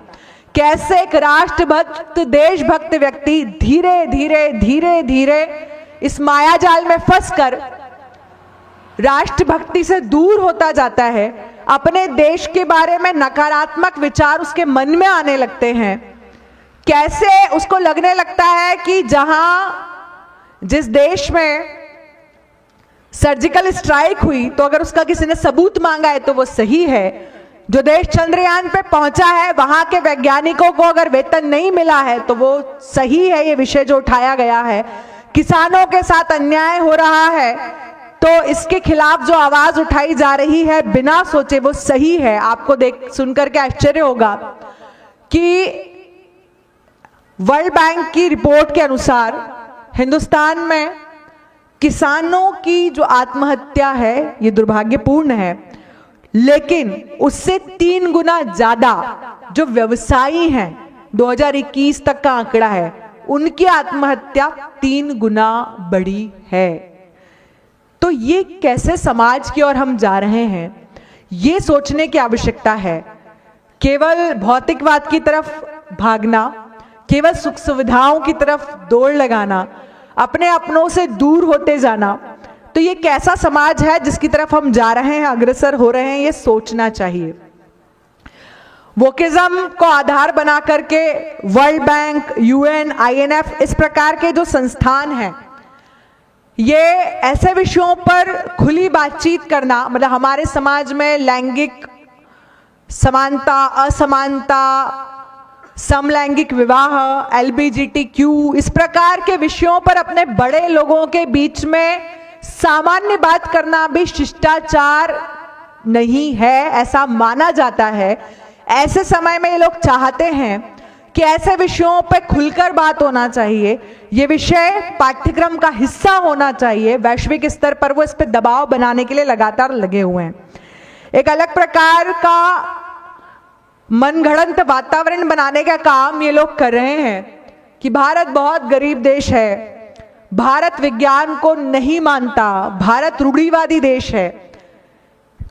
हमें लड़ना होगा इन सब विषयों से कि हम जैसे जिन्होंने कालगणना सबसे पहले बताई, शल्य चिकित्सा, जबकि जो आज भी जिसमें कुछ छोटा मोटा परिवर्तन कर आज भी उसी के आधार पर शल्य क्रिया होती है, वो शल्य उपकरणों में थोड़ा बहुत परिवर्तन कर आज भी उसी प्रकार के शल्य उपकरण उपयोग में होते हैं। हमारी स्थापत्य कला, हमारी मूर्ति कला, इसमें सब में हम अग्रणी रहे हैं। आज भी ऐसे कई मंदिर, जब हम दक्षिण भारत की तरफ जाते हैं तो ध्यान में आता है कि स्थापत्य कला का बेजोड़ नमूना है, वैसा कहीं मंदिर है ही नहीं। तो ये जो एक अलग प्रकार का भ्रम फैलाने का काम समाज में किया जा रहा है, जिसमें हम लगातार जिस भ्रम का हिस्सा बनते जा रहे हैं, मुझे लगता है कि हमें इस पर विचार करने की आवश्यकता है। ये बताने की आवश्यकता है कि हमारा जो देश है, हमारा वो देश 90% से ज्यादा विश्व में जो हीरा जो पहनते हैं, डायमंड जिसको कहते हैं, उसकी जो कटिंग का काम है 90% भारत में होता है। पूरे विश्व की डिजिटल इकोनॉमी, जो डिजिटल ट्रांजैक्शन होता है, उसका 46% हम करते हैं। इस बार आपको ध्यान में होगा जो G20 समिट जब हुई तो सबने देखा होगा सोशल मीडिया अकाउंट पर या टीवी के माध्यम से या किसी अखबार के माध्यम से कि विदेश के जो लोग आए थे जानबूझ करके कि 5 रुपए की अदरक भी आप अपने मोबाइल से खरीद सकते हैं। तो एक अलग प्रकार का वातावरण बनाने का जो काम देश भर में हुआ, तो 46% से ज्यादा, पूरे विश्व का 46% से ज्यादा डिजिटल ट्रांजैक्शन करने वाले हम हैं, जिनको लोग अनपढ़ कहते हैं, जिनको लोग गरीब कहते हैं। ये विषय उनके सामने बताने की आवश्यकता है। आज जो पूरा षड्यंत्र चल रहा है तो ध्यान में आता है कि कैसे परिवार को नष्ट किया जाए। तो जहां बात की थी 1837 में अमेरिका में जो नारीवादी आंदोलन चला, उस आंदोलन से ध्यान में आता है कि धीरे धीरे धीरे धीरे अमेरिका में परिवार व्यवस्था ध्वस्त हो गई। एक पुस्तक है जो 1998 में लिखी गई, फादरलेस अमेरिका। 46% अमेरिकी बच्चे जिनके पास पिता नहीं हैं। और उस पुस्तक में बताया गया कि जब घर में पिता नहीं होता है तो घर की स्थिति क्या होती है। स्वाभाविक है, जो घर की स्थिति है धीरे धीरे वो बाहर मोहल्ले की और समाज की होती है। तो अमेरिका में हथियारों का जो व्यापार है वो बढ़ा। 4ठी कक्षा का बच्चा भी अगर अपनी कक्षा में बंदूक लेकर के आ जाए और अपने सहपाठी को मार दे तो ये आम बात है। तो ये किस प्रकार का विकसित देश है। ये जो चीजें लगातार आई, फिर ध्यान में आता है कि जिन्होंने पुस्तक को लिखा, उन्होंने बाद में लिखा कि अमेरिका के जो लोग हैं उनको भारतीय परिवार व्यवस्था का अध्ययन करने की आवश्यकता है। विश्व के विकसित देश अपने लोगों से कहते हैं कि आपको भारतीय परिवार व्यवस्था का अध्ययन करना चाहिए, और हम सब भारतीय परिवार व्यवस्था को नकारा मानकर पाश्चात्य की जो व्यवस्था है उसकी ओर भाग रहे हैं।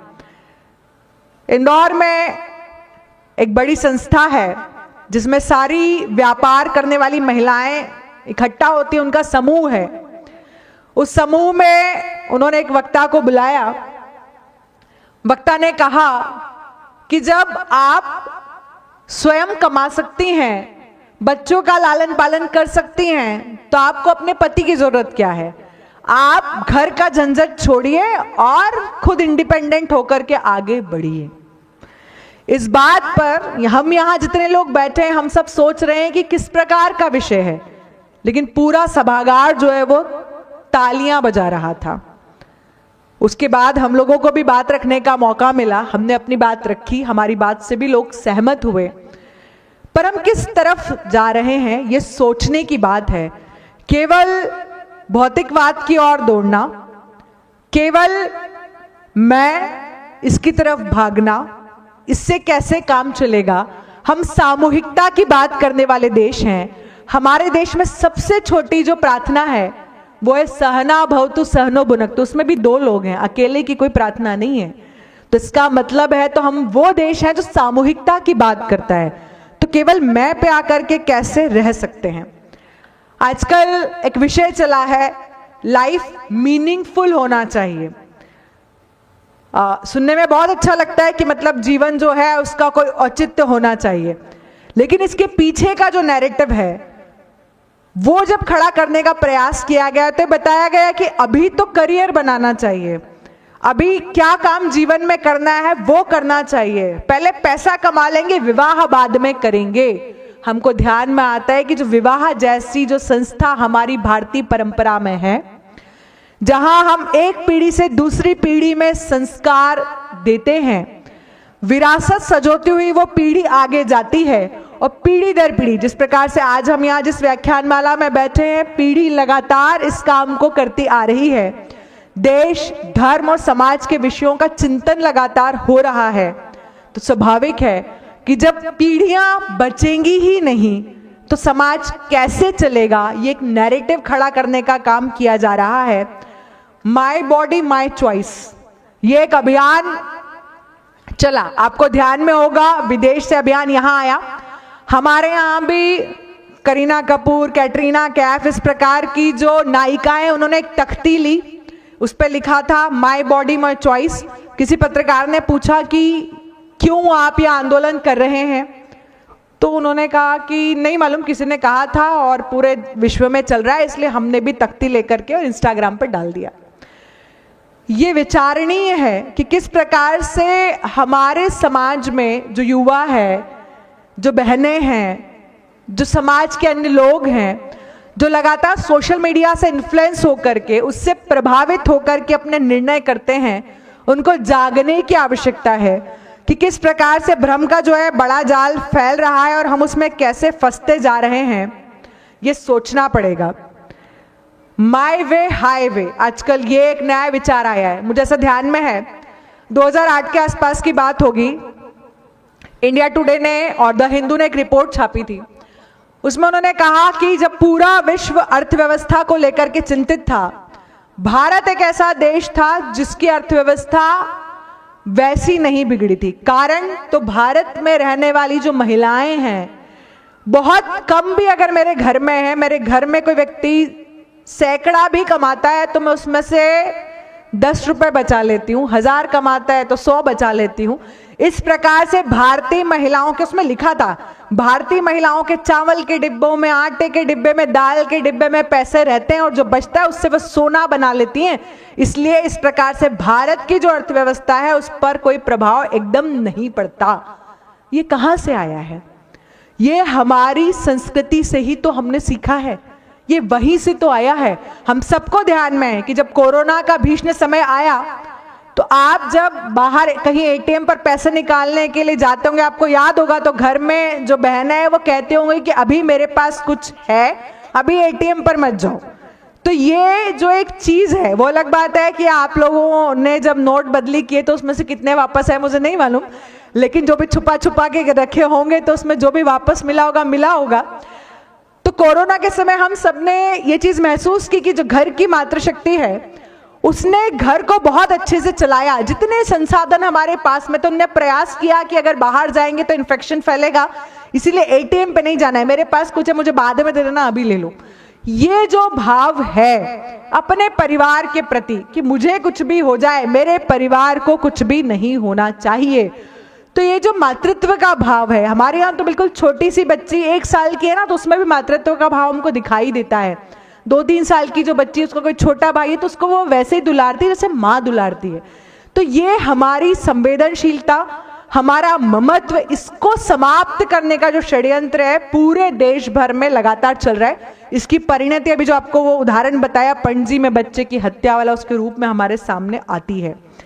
किस प्रकार से भारतीय समाज के जो मूलभूत सिद्धांत हैं उस पर प्रहार करने का काम ये करते हैं। जैसे जैसे वो सिद्धांत टूटने लगते हैं, वहां जगह बनने लगती है, तो अपनी चीजों को उस स्थान में, जो खाली स्थान है उसमें स्थापित करना, उसमें स्थापित करके समाज को धीरे धीरे मतलब स्त्री बाहर नौकरी भी करेगी, घर आएगी तो काम भी करेगी, वो वापस आएंगे तो नौकरी से आएंगे तो हम उनको चाय बना के देंगे, हमको कौन देगा। ये जो धीरे धीरे एक मन में, मस्तिष्क में, ऐसा नहीं है, काम सब लोगों ने मिल बांट के करना चाहिए, लेकिन ऐसा विषय लाकर के सामने खड़ा करना, मन में चीजों घर करना, ये विषय सोचने लायक है।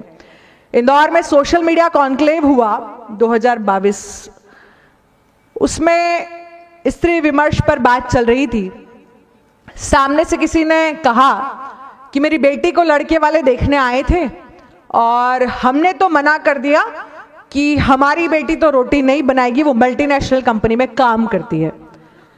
तो मुझे और हम जितने लोग थे, हम सबको सुनकर के पीड़ा हुई, क्योंकि स्वाभाविक है कि जब एक माँ अपने बच्चों के लिए भोजन बनाती है, जब एक पत्नी अपने पति के लिए भोजन बनाती है, जब एक बेटी अपने पिता के लिए भोजन बनाती है, तो उसमें जो स्नेह होता है, उसमें जो अपनत्व होता है, वही हमारे शरीर को लगता है। जब हम अच्छे मन से भोजन बनाते हैं, विज्ञान में भी लिखा है, तो जो वाइब्रेशंस हैं, उसकी जो ऊर्जा है, वो हमारे शरीर को मिलती है। तो जब हम अपने हाथ से अपने घर वालों को भोजन कराते हैं तो स्वाभाविक है कि हम आग्रह करते हैं कि नहीं, आधी रोटी और खानी पड़ेगी, आज आपके पसंद की सब्जी बनी तो 1 रोटी और खानी पड़ेगी। यह आग्रह दूसरा कैसे करेगा, ये सोचने की आवश्यकता है। और धीरे धीरे ये जो एक अलग प्रकार की मानसिकता समाज में लाने का काम किया जा रहा है, इससे बचने की आवश्यकता है। ऐसा ध्यान में आता है कि JNU जैसे जो संस्थान हैं, जो सांस्कृतिक संध्या के नाम पर किस प्रकार का तमाशा देश भर में बना रहे हैं। साड़ी जिन्हें पहननी चाहिए वो साड़ी छोड़ करके स्कर्ट की तरफ बढ़ रहे हैं, जिन्हें पैंट शर्ट पहनना चाहिए वो साड़ी पहन रहे हैं। ऐसा JNU हम लोगों ने सबने सोशल मीडिया के माध्यम से देखा ही होगा। कैसी स्वतंत्रता की हम बात कर रहे हैं, लिंग भेद को मिटाने की बात कर रहे हैं। प्रायोगिक रूप में ये संभव है क्या, ये विचार करने की आवश्यकता है। स्त्री की अपनी नैसर्गिक गुण है, पुरुष का अपनी मौलिक प्रवृत्ति है, वो दोनों एक कैसे हो सकती है, ये सोचने की आवश्यकता है। ऐसा ध्यान में आता है कि हमारा जो स्व होता है हम वैसे हो जाते हैं। स्व मतलब स्वभाव। जब ब्रिटिश की बात करते हैं तो ब्रिटिश का स्व साम्राज्य स्थापित करना, आधिपत्य स्थापित करना। तो ध्यान में आता है कि जब ब्रिटिश प्रभावी हुए तो क्या किया उन्होंने युद्ध किया, अपने साम्राज्य को स्थापित किया। संयुक्त राज्य अमेरिका का स्व ध्यान में आता है व्यापार करना। तो जब वो प्रभावी हुए तो उन्होंने क्या किया, उन्होंने मल्टीनेशनल कंपनीज बनाई और जगह जगह जाकर के व्यापार करना और मल्टीनेशनल का जाल बनाना और बाजारवाद, जिसको हम बोलते हैं ग्लोबल मार्केट फोर्सेस, बाजारवादी जो शक्तियां हैं उसके माध्यम से आम लोगों को फंसाना, उनको बरगलाना और कैसे उन लोगों के मानस में ये खड़ा करना कि हमारे घर में जिस चीज की आवश्यकता नहीं है लेकिन फिर भी हमारे स्टेटस के हिसाब से वो चीज हमारे घर में होना ही चाहिए। भले ही घर में खाने के लिए आपको लोन लेना पड़े लेकिन टीवी तो जो है 55 इंच का ही चाहिए। भले ही बच्चों की फीस लोन लेके भरनी पड़े लेकिन घर में एक 4 पहिए की गाड़ी तो होना ही चाहिए। ये जो मन बदलने का काम जब इस प्रकार के देश स्थापित होने लगे, प्रभावी हुए तो हुआ। भारत का जब स्व है तो भारत का स्वभाव क्या है, जब भारत प्रभावी है तो क्या है। तो ध्यान में आता है कि जब भारत प्रभावी है तो स्वाभाविक है कि धर्म प्रभावी है। विश्व में शांति, विश्व में भ्रातृत्व का भाव, सौहार्द का भाव, कुछ विषय जो ऐसे दिखते हैं जो समाज के लिए ठीक नहीं है, पुरुषार्थ के साथ उन विषयों से लड़ना, ये भाव जब भारत का स्व प्रभावी है तो धर्म की जय है और अधर्म का नाश है। इस स्व के साथ भारत आगे बढ़ता है। को ध्यान में आता है कि किस प्रकार से पूरे विश्व में अलग अलग जो शक्तियां काम कर रही हैं उसमें से सबसे बड़ा जो बाजार विश्व मानता है वो भारत को मानता है। तो विज्ञापनों के माध्यम से, ओटीटी प्लेटफॉर्म्स के माध्यम से और कैसे जो नाटक हैं, जो फिल्में हैं, उनके माध्यम से भारतीय जनमानस में चीजों को स्थापित करने का काम। एक फिल्म थोड़े समय पहले आई थी, उसके विषय में कहीं सोशल मीडिया पे सुना, मैंने देखी नहीं है। उसमें लड़की भागते हुए ट्रेन को पकड़ती है, लड़के के पास आकर के बैठती और पूछती तुम अकेले जा रहे हो। लड़का कहता है हाँ। कहाँ जा रहे हो? तो कहता है मेरी शादी है। तो कहती है कि किससे शादी है? तो कहता है कि घर वालों ने तय की है, उसी से शादी है। तो बोले प्रेम विवाह है? तो कहता है हाँ प्रेम विवाह है लेकिन घर वालों की मर्जी से विवाह हो रहा है। तो कहता है ऐसी कोई लव स्टोरी थोड़ी होती है। लड़की कहती है लव स्टोरी तो मेरी है, मैं जिससे शादी करना चाहती हूं वो मुस्लिम है और मैं भाग करके उससे शादी करूंगी, लव स्टोरी इसको कहते हैं। ये जो एक मानस बनाने का काम हमारी जो बच्चियां हैं उनका मन बदलने का जो काम हो रहा है, इस पर विचार करने की आवश्यकता है। आज जब हम देखते हैं अपने आसपास तो इंदौर में, भोपाल में, उज्जैन में, ग्वालियर में, जिस प्रकार के शहर हैं वहाँ बहुत बड़े स्तर पर जिम हैं। उन जिमों में जो पर्सनल ट्रेनर है, अलग से जो ट्रेनर मिलता है, कौन है? तो ध्यान में आता है कि कोई शादाब है, कोई अब्दुल है, कोई आमिर है, कोई शाहरुख है। क्यों? ये विचार करने की आवश्यकता है। जब हम अपने आसपास देखते हैं कि बाजार में सस्ता सामान देने वाला कौन है, तो ध्यान में आता है कि वो भी इनमें से ही कोई है। इसके पीछे का कारण जानने की जरूरत है। देश में जो टैक्स देना चाहिए वो टैक्स की चोरी करके जो सामान लाए हैं उसको कम कीमत पर बेचेंगे, देश की सारी सुख सुविधाओं का लाभ लेंगे, देश की सारी योजनाओं का लाभ लेंगे, लेकिन जब भारत माता की जय करने का विषय आएगा तो अपना सर नीचा करके खड़े रहेंगे। वंदे मातरम गाना होगा तो सर झुका के खड़े रहेंगे, राष्ट्रगान गाना होगा तो सर झुका के खड़े रहेंगे। तो इस प्रकार से कैसे देश की ओर हम जा रहे हैं ये सोचना है। देश में जब CAA, UCC मतलब यूनिफॉर्म सिविल कोड है, जनसंख्या नियंत्रण कानून है, कॉमन सिविल कोड, इस प्रकार के जब विषय आते हैं, जब पूरे देश के लिए सामूहिकता से विचार किया जाता है, बिना उन विषयों को समझे शाहीन बाग जैसे आंदोलन होते हैं, इसके पीछे कौन है, तो ध्यान में आता है कि वो आम जो मुस्लिम है वो नहीं है, जिसको बरगला के नैरेटिव के साथ खड़ा किया गया है, जिसका ब्रेन वॉश किया गया है, जिसको बताया गया है कि ये जो नियम है ये तुम्हारे विरुद्ध है।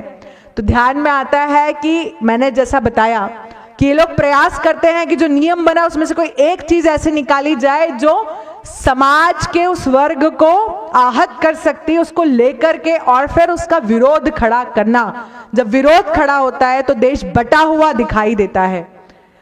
तो इसका एक रास्ता और इन्होंने अपनाया है, वो है नशा। हम सबको ध्यान में है कि अब बहुत छोटे जो स्थान है वो भी इसकी गिरफ्त से नहीं बचे। नशे की गिरफ्त में लगातार हमारी जो पीढ़ी है वो आ रही है। पहले छोटी मोटी चीजें आती थी, आजकल ड्रग्स तक जो है महाविद्यालय विश्वविद्यालय तक पहुंच गए हैं।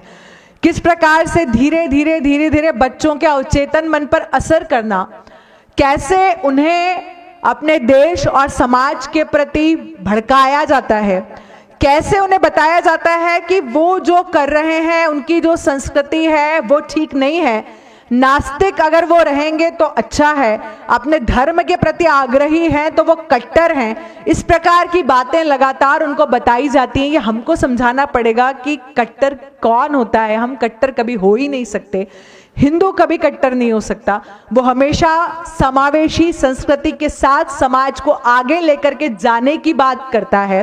परम पूज्य सरसंघ चालक जी ने इस बार के अपने विजयदशमी के उद्बोधन में कहा था कि संपूर्ण जो हिंदू समाज है, हिंदू समाज पूरे भारत के अलावा विश्व में जितने भी लोग हैं, हमारी जो अपनी संस्कृति है, हमारा जो अपना वसुधैव कुटुंबकम का भाव है जिसको हम लेकर के चलते हैं, उसी के साथ वो भले किसी भी धर्म का पालन करता हो, उसकी कुछ पीढ़ियों के पहले हम देखेंगे तो वो हिंदू ही मिलेगा। इसीलिए समावेशी संस्कृति से हमको सभी को आत्मसात करते हुए चलना चाहिए। तो ये बात हम सभी को ध्यान में आती है। इसके साथ में हमको ध्यान में आता है कि कैसे सामाजिक समरसता के भाव के साथ हमको आगे बढ़ना है, कैसे एक अलग प्रकार का नैरेटिव खड़ा करने का काम, विमर्श खड़ा करने का काम ये लोग करते हैं। जनजाति जो बहुल क्षेत्र हैं और जितने भी इस प्रकार के क्षेत्र हैं जहां बस्तियों के क्षेत्र हैं, वहां पर जाना, वहां जनजाति जो बंधु भगिनी है वो हिंदू नहीं है। एक विषय हम लोग जनजाति कहते हैं, वो आदिवासी कहते हैं, आदिवासी मूल निवासी, ऐसा एक विषय वो उठाते हैं। हम कहते हैं कि जनजाति समाज प्रकृति पूजक है, हम भी प्रकृति पूजक हैं। जनजाति समाज प्रकृति की पूजा करते हैं। हम जितने लोग यहाँ बैठे हैं, हमारी बहनें बरगदी अमावस्या आती है, बरगद की पूजा करती है। फिर वट सावित्री के बाद में जब हम देखते हैं तो शीतला सप्तमी आती है, तब भी उस पर पेड़ों को पूजती है। एकादशी का हम व्रत करते हैं, जब तुलसी विवाह होता है तब भी हम पेड़ पौधों को पूजते हैं। जब गंगा अमावस्या आती तो हम गंगा माता का पूजन करते हैं, गंगा दशहरा पे भी करते हैं। तो ये लगातार नर्मदा जयंती पे नर्मदा मैया की पूजा करते हैं। तो हम भी तो प्रकृति पूजक हैं, हम भी प्रकृति पूजक हैं, वो भी प्रकृति पूजक है। इसका मतलब है कि वो हमसे अलग नहीं है। लेकिन ऐसा विमर्श खड़ा करने का प्रयास लगातार इनके माध्यम से किया जाता है। जो लोग कमजोर हैं, जो अबल हैं, अक्षम हैं, बहुत आसानी से इनके जाल में आते हैं, उनको एकत्र करना, देश के विरोध में बातें करना। जैसे जब सेंगोल की स्थापना हुई तो ये बताया कि ये ब्राह्मणवादी है, ये उसका प्रतीक है। अब जो आम जनजाति समाज है उसके मन में भाव आता है कि हाँ ये उसका प्रतीक है, इसका मतलब है कि हम कहीं तो भी इसके आसपास नहीं है, हमारा विचार नहीं किया गया। तो ऐसे जो अलगाववादी ताकतें हैं, उन्हीं क्षेत्रों में हमारे ही देश में रहकर हमारे ही साथ उठना बैठना, लेकिन हमारे बंधु भगिनी के बीच में नक्सलवाद और माओवाद को जन्म दे करके एक तीसरी शक्ति खड़ी करना जो देश के विरुद्ध खड़ी है, ये काम वो लोग लगातार कर रहे हैं। ये हम सभी के लिए विचार करने की इसमें आवश्यकता है। ध्यान में आता है कि आज के समय में एक व्यसन और है, नशे की बात हमने की, लेकिन तकनीकी व्यसन, कितना वो 5 इंच की स्क्रीन का कितना उपयोग हम लोगों को करना है, ये विचार करने की आवश्यकता है। आज हमारा जो घर में हम जिन चीज़ों को व्यक्तिगत मानते थे, नितांत व्यक्तिगत चीज़ें आज समाज में सामने हैं, जिनको हम नहीं जानते, जिनको हम नहीं पहचानते, जिनसे हम कभी नहीं मिले, वो हमारे शयन कक्ष तक को देख सकते हैं। ये किस प्रकार के समाज की ओर हम जा रहे हैं, सामाजिक शिष्टाचार को हम भूलते जा रहे हैं, इसकी ओर भी विचार करने की आवश्यकता है। इसके बाद हमको सभी को ध्यान में आता है कि कैसे जब देश को बांटने की बात हुई, समाज को बांटने की बात हुई, तो इस्लाम, ईसाईयत, इन्होंने धर्मांतरण को आधार बना करके उस काम को किया। सांस्कृतिक मार्क्सवाद ने महिलाओं को और युवाओं को केंद्र मान करके उस काम को किया। और ग्लोबल मार्केट फोर्सेस ने हम सबको, हम जितने लोग यहाँ बैठे हैं, हम सभी को बाजारवादी शक्तियों ने अपना गुलाम बनाया। आज हम उपभोक्तावाद की ओर बढ़ रहे हैं। एक समय ऐसा था कि जब हम देश के लिए, समाज के लिए, धर्म के लिए आग्रही होते थे, हम मतलब सभी यहाँ आप जितने लोग बैठे हैं, स्वाभाविक है कि राष्ट्र धर्म का पालन करते हैं, अपने धर्म का पालन करते हैं, अपनी संस्कृति को मानते हैं, लेकिन हम जब पूरे समाज की बात करते हैं तो पूरे समाज में वो चीज़ें बहुत कम हुई हैं। तो किस प्रकार से ये सारी चीज़ें ठीक हो सकती हैं, ये विचार करने की आवश्यकता है। तो आज का जो विषय है वर्तमान चुनौतियां, तो चुनौतियां तो हम सबको ध्यान में आ गई कि किस प्रकार से देश को तोड़ने का काम अलग अलग प्रकार से हो रहा है। हमारा जो मूलभूत सिद्धांत है उसको विखंडित करने का काम हो रहा है। कैसे हमारा जो देश है, जो लगातार प्रगति के सोपान पर आगे बढ़ रहा है, कैसे देश के जनमानस में नकारात्मक भाव उत्पन्न किया जाए, वो षड्यंत्र देश में हो रहा है। देश का सैनिक 24 घंटे 365 दिन हमारी सुरक्षा के लिए खड़ा है, लेकिन उसके मानस में भी हम लोगों के विरुद्ध नकारात्मक भाव डाला जाए, वो काम भी हो रहा है। अब इन सब के विरुद्ध हम कैसे लड़ेंगे, क्योंकि चुनौतियां हैं तो स्वाभाविक है कि उसके लिए लड़ना है। और जब लड़ेंगे तो सबल, सक्षम, संगठित समाज के रूप में ही लड़ सकते हैं। तो ऐसा ध्यान में आता है कि मेरे नजरिए से हिंदुत्व जो है वो इस सब का समाधान है। ध्यान में आता है, चाहे पर्यावरण संरक्षण की बात करें तो उसके केंद्र में भी हमारी संस्कृति आती है। हमारे यहाँ नदियों को भी माँ माना गया है, पर्वत की भी पूजा होती है, पेड़ों की भी पूजा होती है। तो स्वाभाविक है कि इसके पीछे का जो पूर्वजों का कारण रहा वो यही रहा कि हमें इन सबको संरक्षित करना है। ध्यान में आता है कि वर्तमान समय में एक अच्छे नागरिक की भूमिका में भी हम सबको रहना है। इन राष्ट्रीय चुनौतियों से लड़ना है तो स्वाभाविक है जो नियम, जो कानून सरकार बनाती है उसे मानना। स्व अनुशासन कैसे हमारे जीवन का हिस्सा बन सकता है। एक किस्सा है, बहुत गर्मी के दिनों में एक लकड़हारा एक सेठ जी के यहाँ लकड़ियां काट रहा था। उसे बहुत प्यास लगी, उसने सेठ जी का दरवाजा खटखटाया, कहा सेठ जी बहुत प्यास लगी है, पानी पिला दीजिए। सेठ जी ने कहा रुको, किसी आदमी को आने दो। 2 बार 3 बार ऐसा हुआ। अब लकड़हारे के सब्र का बांध टूट गया। लकड़हारे ने फिर सेठ जी का दरवाजा खटखटाया। सेठ जी झल्लाते हुए बाहर आए। उन्होंने कहा मैंने कहा ना तुम्हें कि किसी आदमी को आने दो। लकड़हारे ने बहुत विनम्रता पूर्वक कहा सेठ जी कुछ देर के लिए आप ही आदमी बन जाइए। तो आज इस प्रकार के समाज की आवश्यकता है। अच्छा डॉक्टर, अच्छा इंजीनियर, अच्छा प्रशासनिक अधिकारी, अच्छा अभियंता, सब कुछ बनाए, लेकिन इसके साथ साथ संवेदनशील नागरिक कैसे बन सकते हैं उसकी चिंता करना, राष्ट्रभक्त समाज कैसे बन सकता है, भारत भक्ति समाज में कैसे आ सकती है, केवल 15 अगस्त और 26 जनवरी पे भारत माता की जय का नारा लगाएंगे, देशभक्ति के गीत सुनेंगे, या कभी मैच होगा, मैच में हम जीत गए तो नारे लगा लिए, तिरंगा फहरा दिया, उतनी ही भारत भक्ति नहीं है। ये विचार हम सबके मन में आना आवश्यक है।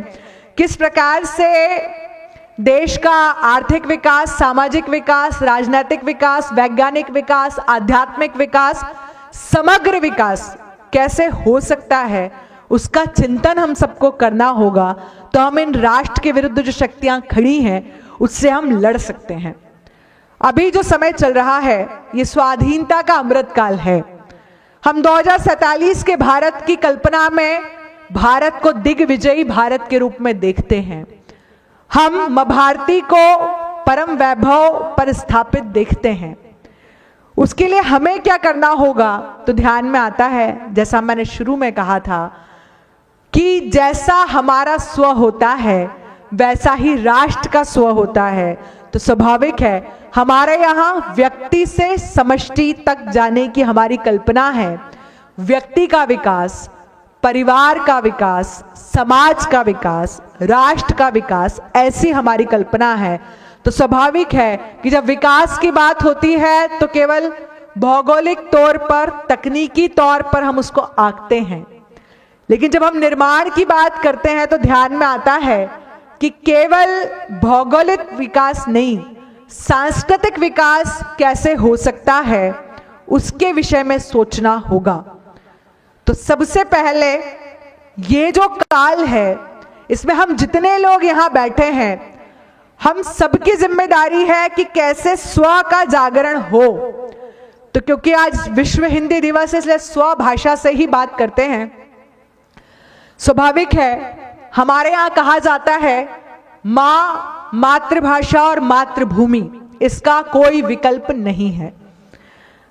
मुझे जब अपने बच्चे को डांटना होता है तो मैं हिंदी में ही डांटती हूँ, हिंदी मेरी मातृभाषा है। मुझे जब अपने बच्चे पे गुस्सा आता है तब भी मैं उसे हिंदी में ही उस पर गुस्सा करती हूँ।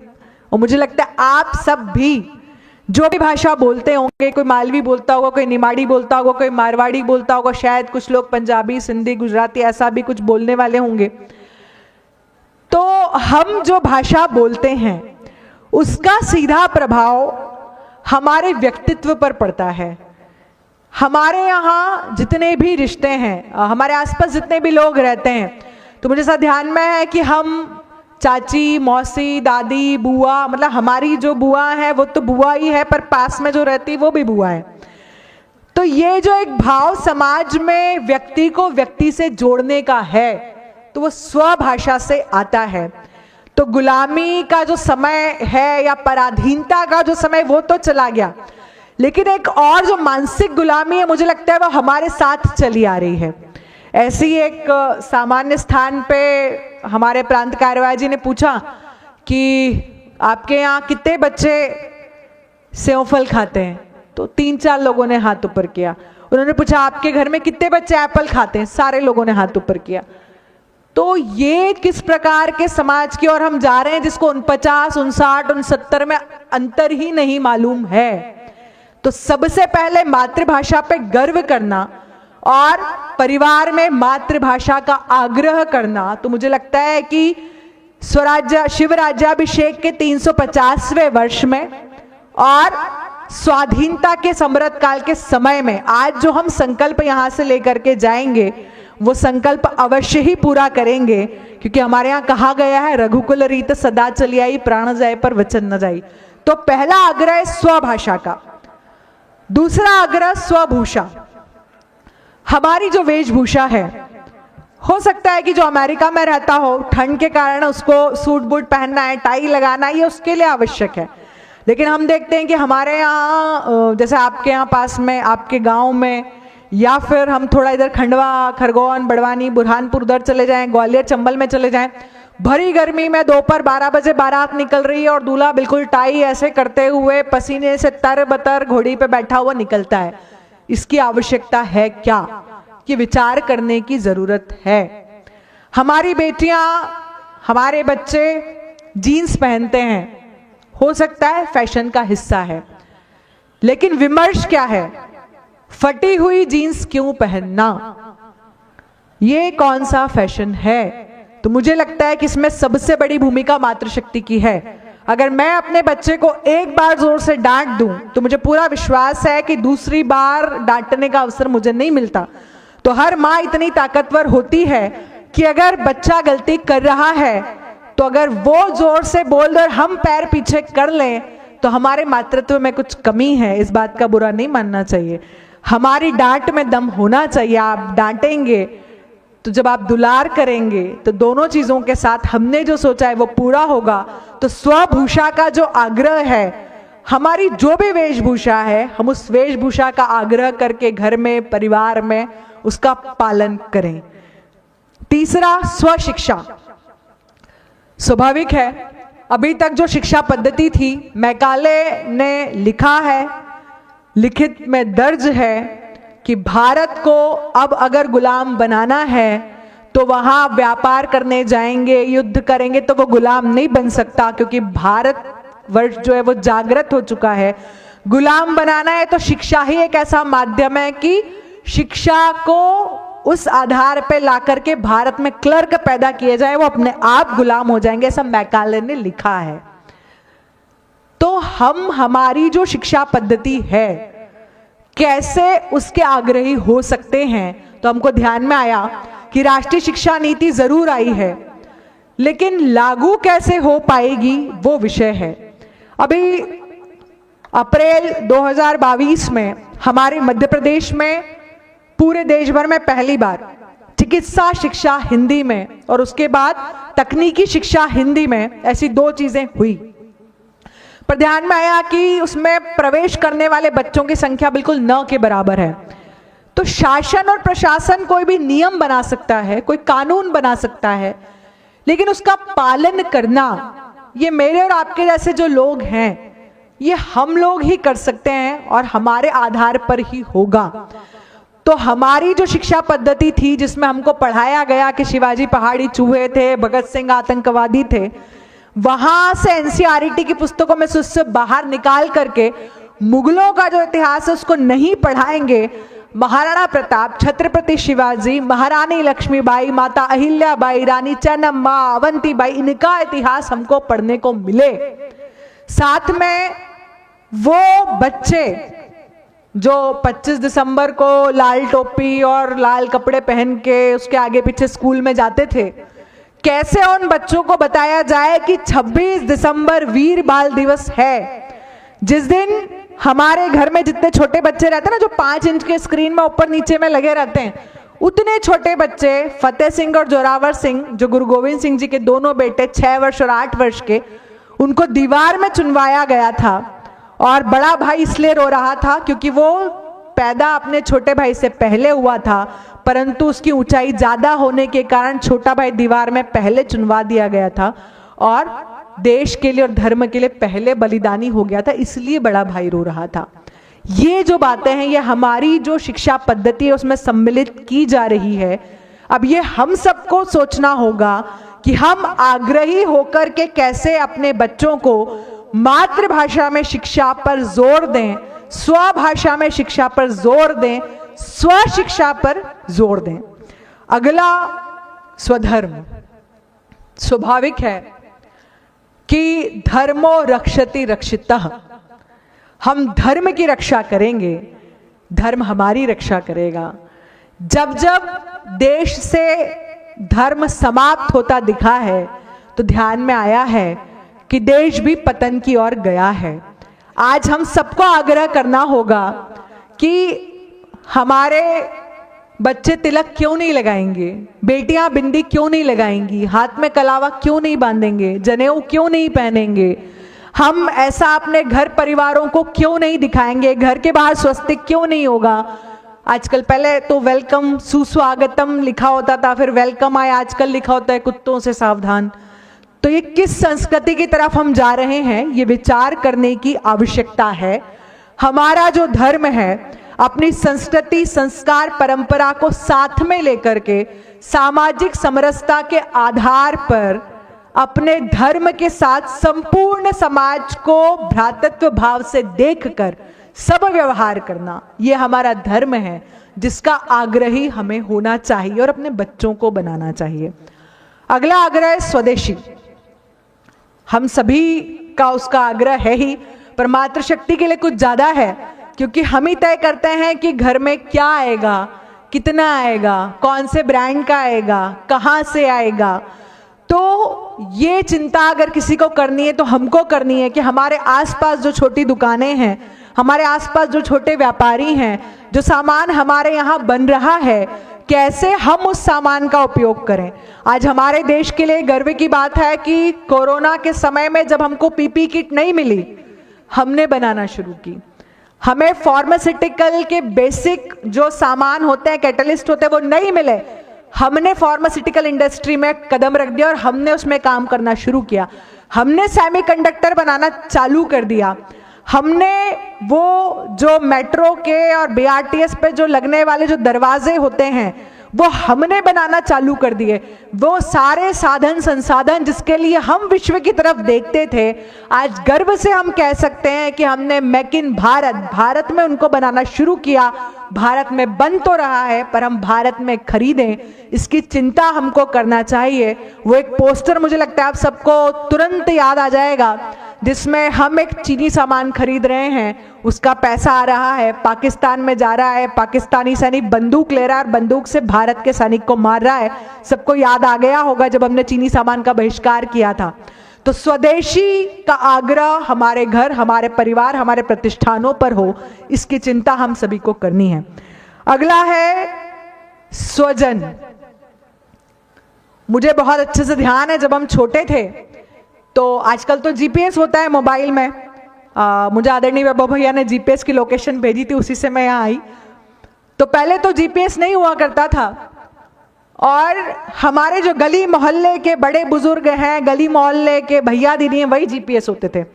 हम कहीं साइकिल से तेज साइकिल चला के जा रहे हैं तो घर पे लैंडलाइन पे फोन आ जाता था, ठाकुर साहब आपकी बेटी बहुत तेज साइकिल चला के आ रही है। तो जब तक पिताजी आते थे उसके पहले जिन्होंने देखा होता था वो घर पे आके खड़े होते थे दोनों हाथ पीछे करके कि इतना तेज साइकिल क्यों चलाते हो। वो हमारा जीपीएस थे।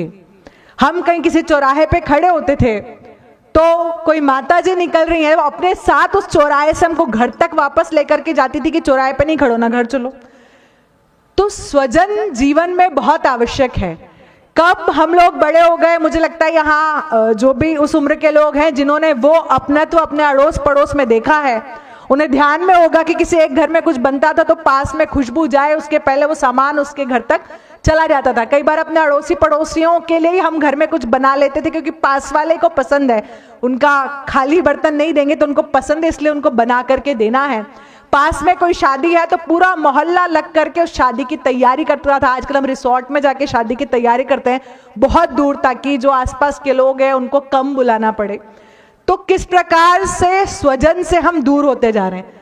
दुष्प्रभाव क्या है, तो हम सभी को सामने उसका दुष्प्रभाव दिखाई दे रहा है। हमारे जो बच्चे लगातार बिगड़ रहे हैं, लफ्जिहात की घटनाएं लगातार बढ़ रही हैं, हमारी जो पीढ़ियां हैं वो परिवार से जो लगातार दूर हो रही हैं, भौतिकवाद की तरफ हम जो लगातार बढ़ रहे हैं, सब उसका कारण है।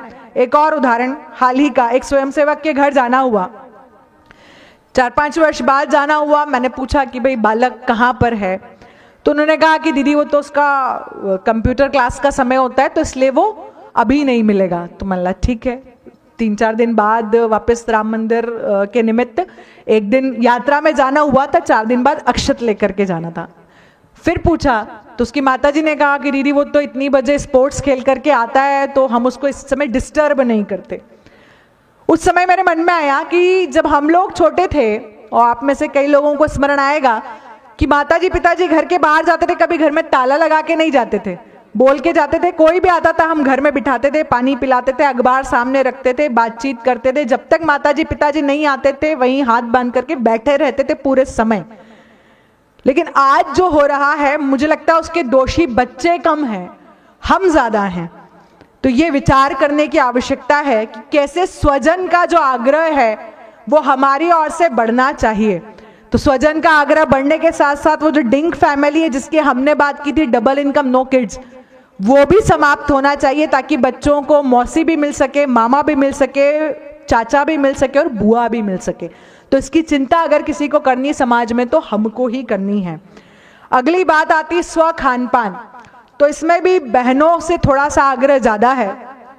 स्वाभाविक है कि आजकल जिस तेजी से हम आधुनिकता की तरफ बढ़ रहे हैं, पहले हम छोटे थे तो घर में भूख लगती थी तो चीनी का पराठा, नमक मिर्ची का पराठा 2 मिनट में आता था।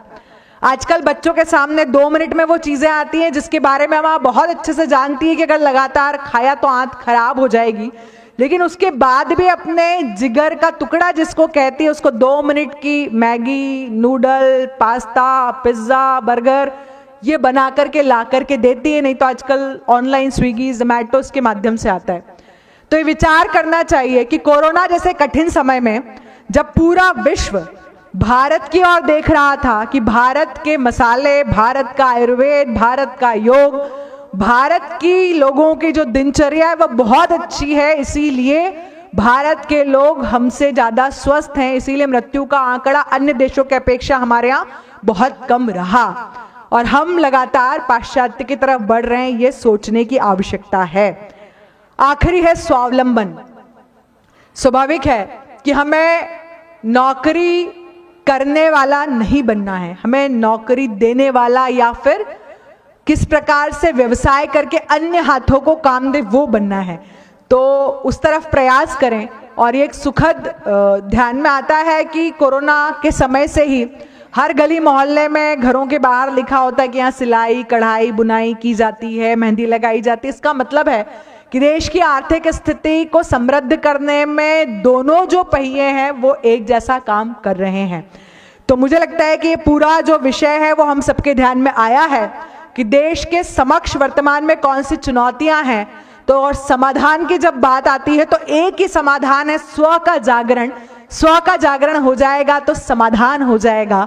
अंत में एक वास्तविक प्रसंग हम सबको ध्यान में है। प्रभु श्री रामलला 22 जनवरी 2024 को भव्य मंदिर में विराजित होने वाले हैं। हम सब दीपोत्सव मनाने ही वाले हैं। रामायण जी का प्रसंग है। एक छोटी सी गिलहरी बार बार समुद्र में जाती है और रेत पर आती है, रेत लपेटती है, फिर समुद्र के पानी में जाती है। आसपास जितनी गिलहरियां खड़ी हैं वो हंसती हैं, तो कहती हैं कि तुम्हें अभिमान है क्या कि तुम राम सेतु का निर्माण कर लोगी। वो गिलहरी कहती है नहीं, लेकिन हाँ मैं स्वाभिमान से अपनी आगे आने वाली पीढ़ी को कहना चाहती हूँ कि जो पुण्य पुनीत काम हो रहा है इसमें मैंने अपनी योग्यता, क्षमता और सामर्थ्य के आधार पर योगदान दिया है। ठीक वैसे हम जितने लोग यहाँ बैठे हैं तो भारत माता के आशीर्वाद से, प्रभु श्री राम जी के आशीर्वाद से और भाऊ साहब के आशीर्वाद से हम सभी भविष्य में जब धर्म की जय, अधर्म का नाश, सब प्राणियों में सद्भावना हो रही हो, धर्मांतरण बंद हो रहा हो, गोवंश हत्या बंद हो रही हो, भारत अखंड हो रहा हो और सनातन को डेंगू मलेरिया कहने वालों की छुट्टी हो रही हो, सत्य सनातन धर्म के जयकारा लग रहा हो, हम सब जितने लोग यहाँ बैठे हैं हम सब गर्व से अपने आगे आने वाली पीढ़ी को बोल सकें कि हमने भी अपनी पारिवारिक, सामाजिक, व्यापारिक सब व्यस्तताओं के साथ राष्ट्र धर्म को प्राथमिकता में रखकर अपनी सक्षमता के आधार पर इसमें अपना योगदान दिया है। हम सभी पर भगवती की कृपा खूब बढ़ती रहे। मुझे पूरा विश्वास है कि जो चुनौतियां हैं उसका सामना हम सब मिलकर अवश्य कर लेंगे।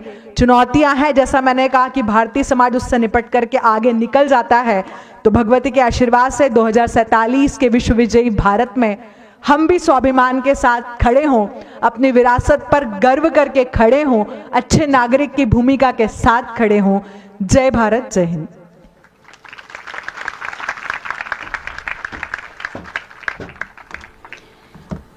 अहम से वयम एवं वयम से सर्वम की यात्रा का एकदम सटीक वर्णन आदरणीय माला ठाकुर दीदी ने किया। स्वभाषा, स्वभूषा, स्वशिक्षा, स्वधर्म, स्वदेशी, स्वजन एवं स्वावलंबन जैसी महत्वपूर्ण बातों को हम सभी के समक्ष रखा। स्व का जागरण ही समाधान है, इतनी विशेष बातों को हमारे समक्ष दीदी ने रखा। धन्यवाद दीदी। कार्यक्रम के अगले क्रम में मैं आभार व्यक्त करने के लिए श्रीमती भावना रावत जी से अनुरोध करती हूँ।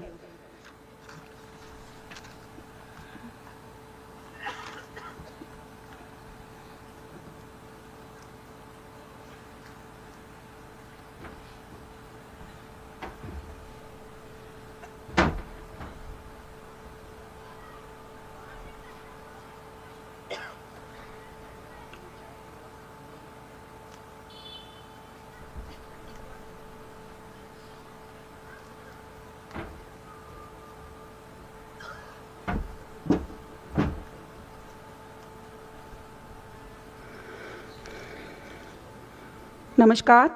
व्याख्यान माला के प्रथम पुष्प के इस गरिमामय अवसर पर पधारे कार्यक्रम की अध्यक्ष श्रीमती पूर्णिमा अग्रवाल जी, कार्यक्रम की मुख्य वक्ता आदरणीय श्रीमती माला जी ठाकुर का मैं व्याख्यान माला समिति की ओर से आभार व्यक्त करती हूँ।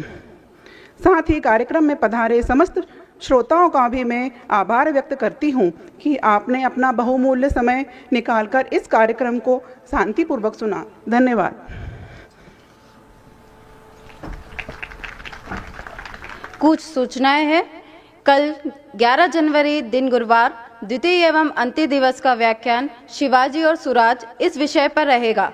सौभाग्यवश राष्ट्रीय स्वयंसेवक संघ के अखिल भारतीय सह-व्यवस्था प्रमुख श्री अनिल जी ओक हमारा मार्गदर्शन करेंगे। पंडाल के पीछे की तरफ चाय की व्यवस्था है तथा महिलाओं के लिए पंडाल के अंदर ही चाय की व्यवस्था है, कृपया ग्रहण करके जाएं। पंडाल के बाहर राष्ट्रीय एवं सामाजिक उपयोग का साहित्य विक्रय हेतु उपलब्ध है, कृपया अवलोकन करें। अभी वंदे मातरम होगा। आप सभी से निवेदन है कि अपने स्थान पर खड़े हो जाएं।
धर्म